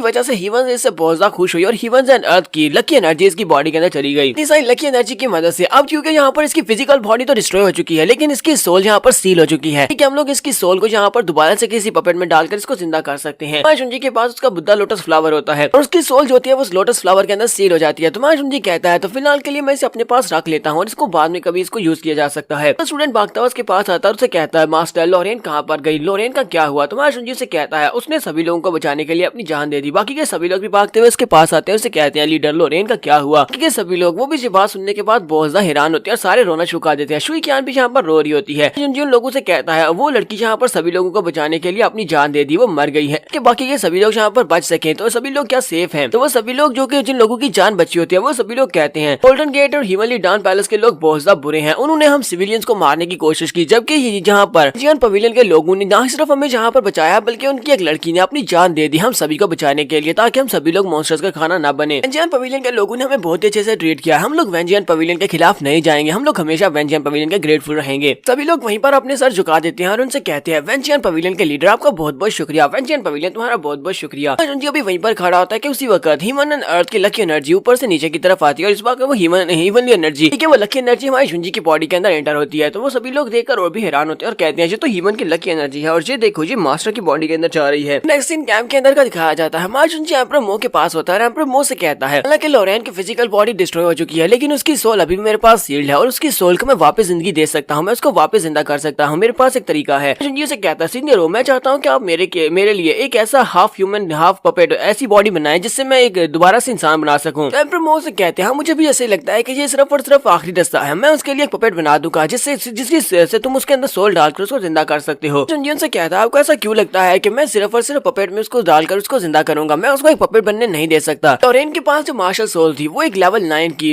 वाटर लिली मार्शल सोल थी, यानी कि वो एक लोटस फ्लावर था। कैसा लोटस फ्लावर है कि जो कि लाइफ को क्रिएट कर सकता है। पर जब हम उसको इसको पपेट में दोबारा से रिक्रिएट कर लेंगे, मेरे पास इनफ एनर्जी आ जाएगी तो मैं उसको दोबारा से पैदा करवा सकता हूँ, यानी कि मैं उसको दोबारा से क्रिएट कर सकता हूँ। एम्परर मो से कहते हैं, क्या तुम्हें वाकई में लगता है कि इस तरह का कोई मेथड होता है जिससे कि तुम किसी इंसान को दोबारा से मुकम्मल जिंदा करवा सकते हो? ऐसा कोई मेथड होता तो ह्यूमनली सेक्टर वालों ने ट्रू स्पिरिट मेनलैंड में कब से इस नई वाले मेथड को ढूंढ लिया होता, लेकिन ऐसा मेथड किसी के पास भी नहीं है। जुंजी से कहता है, मास्टर आपने ये बात वाकई में सच गई कि उसको ट्रू स्पिरिट मेनलैंड में दोबारा से रिवाइव नहीं किया जा सकता। किसी भी इंसान को जो मर चुका हो उसे इस ट्रू स्पिरिट मेनलैंड में, यानी कि इस दुनिया में दोबारा जिंदा नहीं किया जा सकता। ये वाली बात किसी और लोकेशन के लिए नहीं की जा सकती, क्योंकि मैं दूसरी लोकेशंस के ऊपर उसे दोबारा जिंदा करवा सकता हूँ। तो ये बात सुनने के बाद एम्परर मोवेंग काफी हैरान होते हैं। जुंजी से कहता है, हमारी दुनिया बहुत ज्यादा बड़ी है, ये तो हमने जितनी देखी हुई है ये सिर्फ उतनी हमें दिखाई देती है, बल्कि ये उससे भी ज्यादा बड़ी है जितनी हमने देखी भी नहीं। मुझे अपनी लोरेन को दोबारा से जिंदा करना है और उसको दोबारा जिंदा करने के लिए मैं कुछ भी करने को तैयार हूँ। उससे पहले मुझे एक बहुत ही जरूरी काम करना है। तुम्हारा जुंजी अपने सर्कल स्टोन के अंदर चला जाता है, यानी रीइंकार्नेशन स्टोन के अंदर जाता है, जहाँ पर स्टर्लिन और मास्टर लियो की डेड बॉडीज भी उसके पास आ चुकी होती हैं और वो दोनों भी सोल स्लेव्स बन चुके होते हैं। जुंजी उन दोनों की बॉडी के अंदर से उनके दोनों के क्रिस्टल्स को निकालता है। जुंजी ने पहले वैन वुजी और मास्टर गून दोनों की बॉडी के अंदर से भी क्रिस्टल्स को निकाला था, अब इन दोनों की बॉडी के अंदर से क्रिस्टल्स को भी निकाल लेता है। तो उन दोनों के क्रिस्टल्स हासिल करने के बाद हमारा जुंजी कहता है अब इन दोनों के क्रिस्टल्स मुझे मिल चुके हैं, तो अब मेरे पास टोटल 4 क्रिस्टल्स हो जाएंगे। मैं अपने विंटाई नाम कार्ड के अंदर 4 क्रिस्टल्स को जोड़कर और ज्यादा पावरफुल हो जाऊंगा, उसकी पावर और ज्यादा बढ़ जाएंगी। जुंजी उन दोनों क्रिस्टल्स को भी उसके अंदर जोड़ लेता है और उसके बाद वो वहीं पर बैठा होता है और कहता है जहाँ पर 72 स्टेट्स को आपस में यूनाइट करना है, तो इसके लिए मुझे यहाँ से बहुत सारे रिसोर्सेज मिले हैं। उन सारे रिसोर्सेज को मैं यूज कर सकता हूँ। इतने सारे रिसोर्सेज को यूज करते हुए मैं एक बहुत ही बढ़िया क्वालिटी का एक वेपन बना सकता हूँ। जुंजी वहाँ पर ये बात सोच रहा होता है, उसी वक्त ज़ाओयी बाहर निकलती है और उसे कहती है मास्टर तुम यहाँ पर क्या करने वाले हो, मास्टर तुम क्या सोच रहे हो। जुंजी उसकी बात को इग्नोर करते हैं। वहाँ पर जितने भी वेपन्स और ट्रेजर्स होते हैं उन सभी ट्रेजर्स को एक तलवार के अंदर बाइंड करना स्टार्ट करता है। सारी की सारी वेपन्स और ट्रेजर जो कि मिस्टिक आइटम्स होती हैं उन सभी की एनर्जी को ट्रांसफॉर्म करता है और सारी की सारी एनर्जी तलवार के अंदर चली जाती है। देखकर ज़ाओयी चलाकर उसे कहती है मास्टर क्या तुम यहाँ पर एक तलवार बनाने वाले हो, इसके अंदर अपनी मास्टर सोल हो, इतने सारे ट्रेजर्स को यूज करते हुए अपने लिए कैंप्रो लेवल का वेपन बना रहे हो। जुंजी वहाँ पर उस तलवार को रिक्रिएट करता है तो उस तलवार की शेप वगैरह चेंज हो जाती है। जब वो उसके अंदर बहुत सारे ट्रेजर्स आकर जुड़ जाते हैं वो सारे के सारे ट्रेजर्स उसके अंदर एब्जॉर्ब हो जाते हैं। उसकी तलवार के अंदर से काफी सारा स्पेशल ऑरा निकल रहा होता है। अब ये देखने के बाद काफी ज्यादा हैरान होती है। तो उस तलवार के अंदर अपनी मास्टर सोल होती है, तो उस तलवार के अंदर जो मास्टर सोल होती है वो लोरेन की होती है। तो लोरेन की सोल वहाँ पर क्रिएट होने के बाद माया जुंजी के सामने झुकते हुए से कहती है मास्टर आपका बहुत बहुत शुक्रिया, आपने जहाँ पर मुझे क्रिएट किया है, आज के बाद से मैं आपके स्वर्ड स्लेव हूँ। माया जुंजी अपनी उंगली को उसके माथे के ऊपर लगाकर उसके माथे के ऊपर एक सील लगा देता है ताकि वो तलवार के साथ बाइंड हो जाए। तो उसने उस तलवार के साथ उसको बाइंड कर दिया। आज के बाद से वो उस तलवार की मास्टर स्पिरिट बन चुकी है। जुंजी इस बात से काफी ज्यादा खुश हो जाता है और कहता है तुझे तो काम कर रही है। दूसरी तरफ ज़ाओयी होती है, वो इस बात से बिल्कुल भी खुश नहीं होती, वो काफी ज्यादा गुस्से में होती है और कहती है मास्टर ने ऐसा क्यों किया, मास्टर ने यहाँ पर एक मास्टर स्पिरिट वाली सोल क्यों बना ली, स्वर्ड क्यों बना ली है। ऊपर से इसके ऊपर उसने अपनी ब्लड सील भी डाल दी है। इसने यहाँ पर अपने पास होली स्वर्ड को रखा हुआ था, होली स्वर्ड जो कि मेरी दुश्मन है। अब वो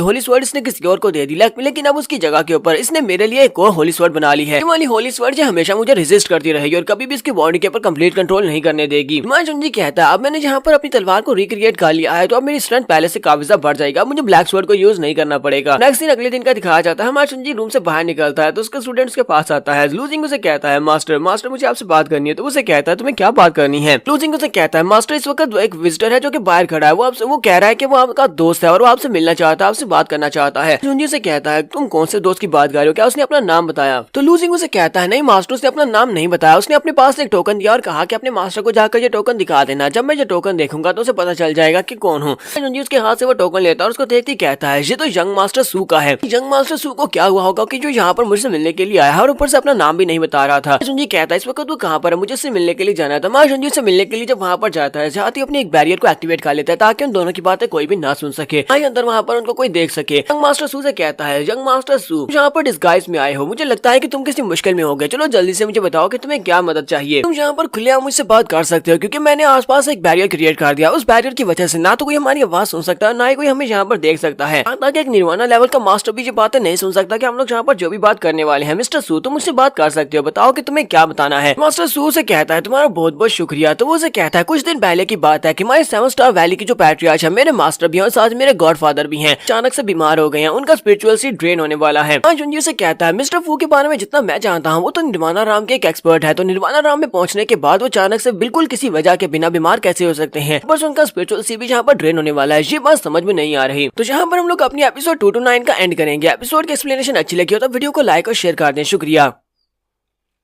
लास्ट एपिसोड के एंड पे हमने देखा था कि यंग मास्टर सू माया जुंजी के पास आता है और उससे मदद मांग रहा था। वो उससे कहता है 7 स्टार वैली के जो पैट्रियार्च हैं वो अचानक से बीमार हो गए हैं। जुंजी के पास सुनने के बाद हैरान होता है, कहता है मिस्टर फू अचानक से बीमार कैसे हो सकते हैं, वो तो निर्वाणा राम के एक्सपर्ट है, अचानक से बीमार होना जो तो बहुत ही गैर मामूली सी बात है। यहाँ पर यंग मास्टर सू से बताता है कि उनका जो 7 स्टार वैली है वो 9 आइज पैलेस का स्लेव है, यानी कि वो उनके अंडर कंट्रोल में आता है। 9 आइज पैलेस वाले बहुत ज्यादा स्ट्रॉन्ग है, इसी वजह से उन्हें उनके सामने रेजिस्ट करने का मौका भी नहीं मिलता। हम सभी लोग नाथरन वेस्टलैंड में रहते हैं, तो नाथरन वेस्टलैंड में 9 आइज पैलेस सबसे ज्यादा स्ट्रॉन्गेस्ट फोर्स है, जबकि उसके साथ हम लोग उसके पड़ोसी हैं, हम लोग 7 स्टार वैली वाले उसके साथ बहुत ज्यादा करीब हैं। वजह से 9 आइज पैलेस वाले हमें कंट्रोल करना चाहते हैं क्योंकि हम लोग उनके लिए बैरियर का काम करते हैं। अगर किसी को वहां पर 9 आइज पैलेस में पहुंचना है तो उसे हमसे गुजर कर जाना पड़ेगा, उसे 7 स्टार वैली से गुजर कर जाना पड़ेगा। वजह से वो हमें कंप्लीटली कंट्रोल करना चाहते हैं और हमेशा अपने पर दबाव बनाकर रखते हैं। जुंजी इसकी बात सुनने के बाद सोच रहा होता है हाँ ये बात तो ठीक है कि अगर मुझे 9 आइज पैलेस में जाना है तो मुझे भी 7 स्टार वैली से होकर जाना पड़ेगा, मुझे अपने रास्ते में आने वाले 7 स्टार वैली के सभी लोगों को मारना पड़ेगा जो भी मुझे 9 आइज पैलेस तक वो जाने से रोकेंगे। इस वजह से तो मैं 7 स्टार वैली में जाने से कतरा रहा था, क्योंकि वहाँ पर मेरे काफी सारे जानने वाले हैं, वहाँ पर मेरे काफी सारे दोस्त हो सकते हैं। तो मेरे सामने रेजिस्ट करेंगे तो उन सभी को मुझे मारना पड़ेगा। मिस्टर सू से फिर से वहाँ पर कहानी सुनाना स्टार्ट करता है। उससे कहता है मेरे गॉडफादर यानी 7 स्टार वैली के जो पैट्रियार्च हैं वो हमेशा से 9 आइस पैलेस के दबाव के नीचे नहीं आना चाहते। वो चाहते हैं कि हम सभी लोगों को आजादी मिले, कभी भी हम लोग 9 आइस पैलेस के नीचे ना झुकें। इन बाकी के जो एल्डर्स हैं वो इस बात से एग्री नहीं करते। वो सभी एल्डर्स बात को नहीं मानते। उन्हें लगता है कि हमें उनके नीचे रहकर यहाँ पर हम बच सकते हैं। स्पेशली हमारे ग्रैंड एल्डर जिसका नाम ख्यानजू जियांग है, एक ऐसा इंसान है जो कि किसी का भी गुलाम बनकर रह सकता है। उसे अगर अच्छी रकम मिलती रहे, अगर उसे फायदा मिलता रहे तो वो किसी का भी गुलाम बनेगा, वो उसके तलवे भी चाट सकता है। एल्डर जियांग हमेशा से यही चाहते थे कि वो मेरे गॉडफादर को उनकी गद्दी के ऊपर से हटाकर खुद उनकी गद्दी के ऊपर बैठ जाएं, क्योंकि वो ग्रैंड एल्डर है, लाइन में सेकंड के नंबर पर है। एक बार उन्होंने कोशिश किया मिस्टर फू को रिप्लेस करने की। मा जुनजी से कहता है मुझे समझ नहीं आ रही कि यहाँ पर मसला कहाँ पर है। मिस्टर फू एक निर्वाणा नाम के एक्सपर्ट है, जबकि तुम यहाँ पर जिस एल्डर जियांग की बात कर रहे हो वो एक ग्रैंड एल्डर है। मुझे नहीं लगता कि वो भी निर्वाणा नाम का एक्सपर्ट होगा। फिर वो यहाँ पर तुम्हारे ग्रैंडफादर को बीमार कैसे कर सकता है, वो उनके स्पिरिचुअलिटी का ड्रीम कैसे कर सकता है, मुझे इस बात की समझ नहीं आ रही। मास्टर सू से कहता है ये तकरीबन 15 दिन पहले की बात है। वो से कहता है 15 दिन पहले हमारे इलाके में एक फ्लोटिंग एंशिएंट माउंटेन अचानक से अपीयर हो गई। उस माउंटेन में जो कि 7 स्टार वैली में अपीयर हुई थी। गॉडफादर और एल्डर जियांग दोनों वहाँ पर गए थे। वो अपने लोगों को लेकर इन्वेस्टिगेट करने के लिए गए थे, लेकिन वहाँ पर उन लोगों ने कुछ एक्सीडेंट को फेस किया। उन लोगों को वहाँ पर एक एक्सीडेंट फेस करना पड़ा, जिसकी वजह से मेरे गॉडफादर बीमार हो गए। गॉडफादर के मुताबिक जब वो दोनों वहाँ पर उस माउंटेन के अंदर एंटर हुए थे तो वहाँ पर उन्हें गोल्डन लाइट दिखाई दी थी। उस गोल्डन लाइट के अपीयर होने के बाद गॉडफादर अचानक से माउंटेन से बाहर आ गए और उसके बाद से वो बीमार हैं, वो उठ भी नहीं पा रहे, उनका स्पिरिचुअल से ड्रेन हो चुका है। दूसरी तरफ एल्डर जियांग है। एल्डर जियांग निर्वाणा नाम का एक्सपर्ट बनकर निकला था, जबकि वो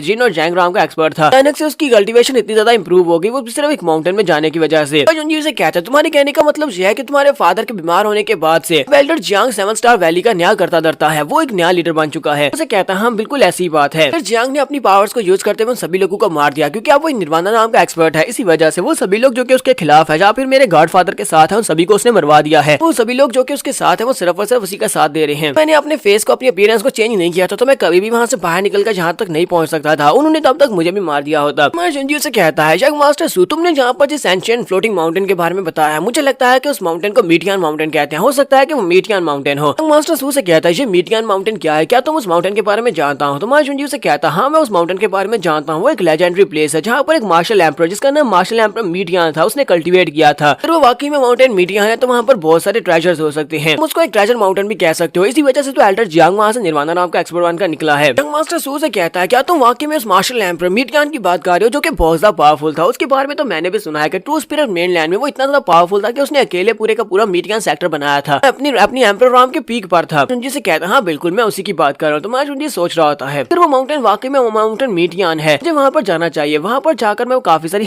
पावर्स को हासिल कर सकता हूँ, क्योंकि वहाँ पर एम्परर मीटियान की विल पावर मौजूद होगी जिससे मैं बात कर सकता हूँ, या फिर मैं वहाँ पर से ट्रेजर्स को हासिल कर सकता हूँ। अगर मुझे वहाँ से एम्परर मीटियान के ट्रेजर्स मिल जाते हैं तो उन ट्रेजर्स को यूज करते हुए मैं अपने लिए एक एम्परर लेवल का वेपन बना सकता हूँ जो मेरा पर्सनल वेपन होगा। जुनजी में बताता है कि उसकी पिछली लाइफ में माउंटेन मीटियान के बारे में उसे पता चला था। उससे पता चला था कि वहाँ पर बहुत सारे ट्रेजर्स हैं, वहाँ पर जाकर आप अपनी कल्टीवेशन को बहुत ही तेजी से बढ़ा सकते हैं। जुनजी कहता है पिछली लाइफ में मैं वहाँ पर जा नहीं पाया था क्योंकि वहाँ पर बहुत सारे एक्सपर्ट्स मुझसे पहले पहुंच गए थे। जुनजी कहता है मुझे नहीं लगा था कि अब दूसरी लाइफ में दोबारा मुझे यहाँ पर माउंटेन मीटियान में जाने का मौका मिलेगा और इस बार मैं वहाँ पर जाकर रहूंगा। तो चलते हैं वहाँ पर एडवेंचर करके आते हैं कि वहाँ पर से क्या मिलता है। मास्टर सू से कहता है बहुत ही बड़ा मसला है, मैं जहाँ पर बहुत सारी फोर्सेस को इन्वॉल्व नहीं करना चाहता था। यहाँ पर तुम्हारे वेंजियन पवेलियन को डायरेक्टली सब में इन्वॉल्व नहीं करना चाहता। मैं चाहता हूँ कि तुम बस मेरे साथ चलो और जाकर मेरे गॉडफादर की इंजरीज को हील कर दो। अगर तुम मेरे गॉडफादर को हील कर देते हो खुद ही सब कुछ खुद संभाल लेंगे। अगर तुम मेरे साथ चल के ये सब कुछ करते हो तो हमारी 7 स्टार वैली तुम्हें इसके बदले में बहुत ही अच्छे से पे करेगी, हम तुम्हें इसकी कीमत अदा करेंगे। जुनजी से कहता है प्लीज अब ये सारी बातें तो मत करो, इससे बातों से तुम यहाँ पर मेरा दिल दुखा रहे हो। तुम मेरे दोस्त हो, तुम्हारे लिए तो मैं कुछ भी करूंगा। मैं जहाँ पर पैसों के लिए काम नहीं करता। ड्राम एरिया में तुमने मेरी बहुत ज्यादा मदद की थी, हम लोग एंशिएंट स्टार सेक्टर में थे। ऊपर से मैं तुम्हारे मास्टर फूगो उनको बहुत ज्यादा एडमायर करता हूँ, मैं उनकी बहुत ज्यादा इज्जत करता हूँ। इसी वजह से अब जबकि वो मुश्किल में है तो मैं उनकी मदद करने के लिए वहाँ पर जरूर तुम्हारे साथ चलूंगा। ठीक है मैं तुम्हारी मदद करूंगा। जल्दी से हम लोग अभी निकलते हैं तुम्हारी 7 स्टार वैली के लिए। मास्टर सू से कहता है कि हम लोग अभी निकलने वाले हैं, तुम्हारा बहुत बहुत शुक्रिया। फिर साथ ही वो अपने पास से चोगा निकालता है और उससे कहता है सिचुएशन काफी ज्यादा खराब है, तुम्हारी सेफ्टी को वहाँ पर ज़हन में रखना होगा, क्योंकि अगर वहाँ पर तुम वेंजियन पवेलियन के एल्डर लीडर बनकर जाते हो तुम्हारे लिए काफी ज्यादा मुश्किल हो जाएगा। चलो जल्दी से इसको पहन लो, इससे तुम्हारी अपीयरेंस चेंज हो जाएगी। जुनजी जैसे उस रोब को अपने कंधे के ऊपर पहनता है उसी वक्त वो एक लड़की बन जाता है। देखकर मास्टर से शर्माना शुरू कर देता है। जल्दी से अपने थैले के अंदर से एक और कपड़ा निकालता है और उससे कहता है मुझे ढूंढने दो, मुझे देखने दो। ये क्या मैं तो लगता है गलत कपड़ा अपने साथ लेकर आ गया हूँ। कहता है मेरे पास तो सिर्फ और सिर्फ एक ही था, ये अपीयरेंस चेंज करने के लिए सिर्फ एक ही था। जुनजी से कहता है परेशान होने की जरूरत नहीं है, मुझे लगता है कि इस तरह मुझे कोई भी पहचानेगा नहीं। चलो ऐसी ठीक है। इसी के साथ ही जुनजी अपने पास अपने बैंक्शन पाइथन को निकालता है और उसे कहता है चलो जल्दी से वहाँ पर चलते हैं। जल्दी हम लोग वहाँ पर पहुंचेंगे उतनी ज्यादा जल्दी ही अच्छा रहेगा। तो वो दोनों जल्दी से पाइथन के ऊपर चढ़ जाते हैं। तो वो पाइथन क्योंकि स्पेस में ट्रैवल कर सकता है, इसी वजह से उसकी स्पीड बहुत ज्यादा होती है। यंग मास्टर सू क्योंकि पहली बार इतनी स्पीड के साथ सफर कर रहा है, तो वो चला चला कर उसे कह रहा था मैं गिर जाऊंगा, ये इतना ज्यादा तेज कैसे आज है क्या। 7 स्टार वैली के सिटी को ग्रीन सिटी कहा जाता है, जहाँ पर 7 स्टार वैली का हेडक्वार्टर होता है। तो ये लोग वहाँ पर बाहर लैंडिंग करते हैं। ऊपर लैंडिंग करने के बाद मा जुंजी कहता है मैंने ऐसा बिल्कुल भी एक्सपेक्ट नहीं किया था कि तुम्हें एक पाइथन का सफर करने से सिकनेस हो सकती है, तुम तो उल्टियां कर रहे थे। मास्टर सू से कहता है मुझे तो लगा था कि हम लोग आराम से सफर करेंगे, लेकिन तुम तो सिर्फ कुछ ही सेकंड में मुझे वहां से यहाँ पर लेकर आ गए हो, मेरी हालत खराब होगी इतनी ज्यादा स्पीड में। ये दोनों चलते हुए ग्रीन सिटी के दरवाजे पर पहुंचते हैं। तो वहाँ पर जो गार्ड्स होते हैं वो उनसे कहते हैं तुम लोग कौन हो, जहाँ पर क्या करने के लिए आए हो। तो हमारा यंग मास्टर सू अपने पास एक टोकन निकालता है और उसे कहता है मैं यहाँ का नया डिसाइपल हूँ, मैं 7 स्टार वैली को ज्वाइन करने के लिए आया हूँ। बाहर अपनी कजन को पिक करने के लिए क्या था, ये लड़की मेरी कजन है। तो वो गार्ड उसके हाथ से वो टोकन लेते हैं और चेक करते हैं और कहते हैं हाँ ये तो वाकई में 7 स्टार वैली का नया डिसाइपल है। जबकि दूसरा लड़का उसे कहता है ये लड़की तो बिल्कुल एक नॉर्मल सी लड़की है और इसकी स्पिरिचुअल पावर बहुत ज्यादा कम है। अच्छा ठीक है, इसकी कजन ही लगती है, चलो ठीक है तुम दोनों अंदर जा सकते हो।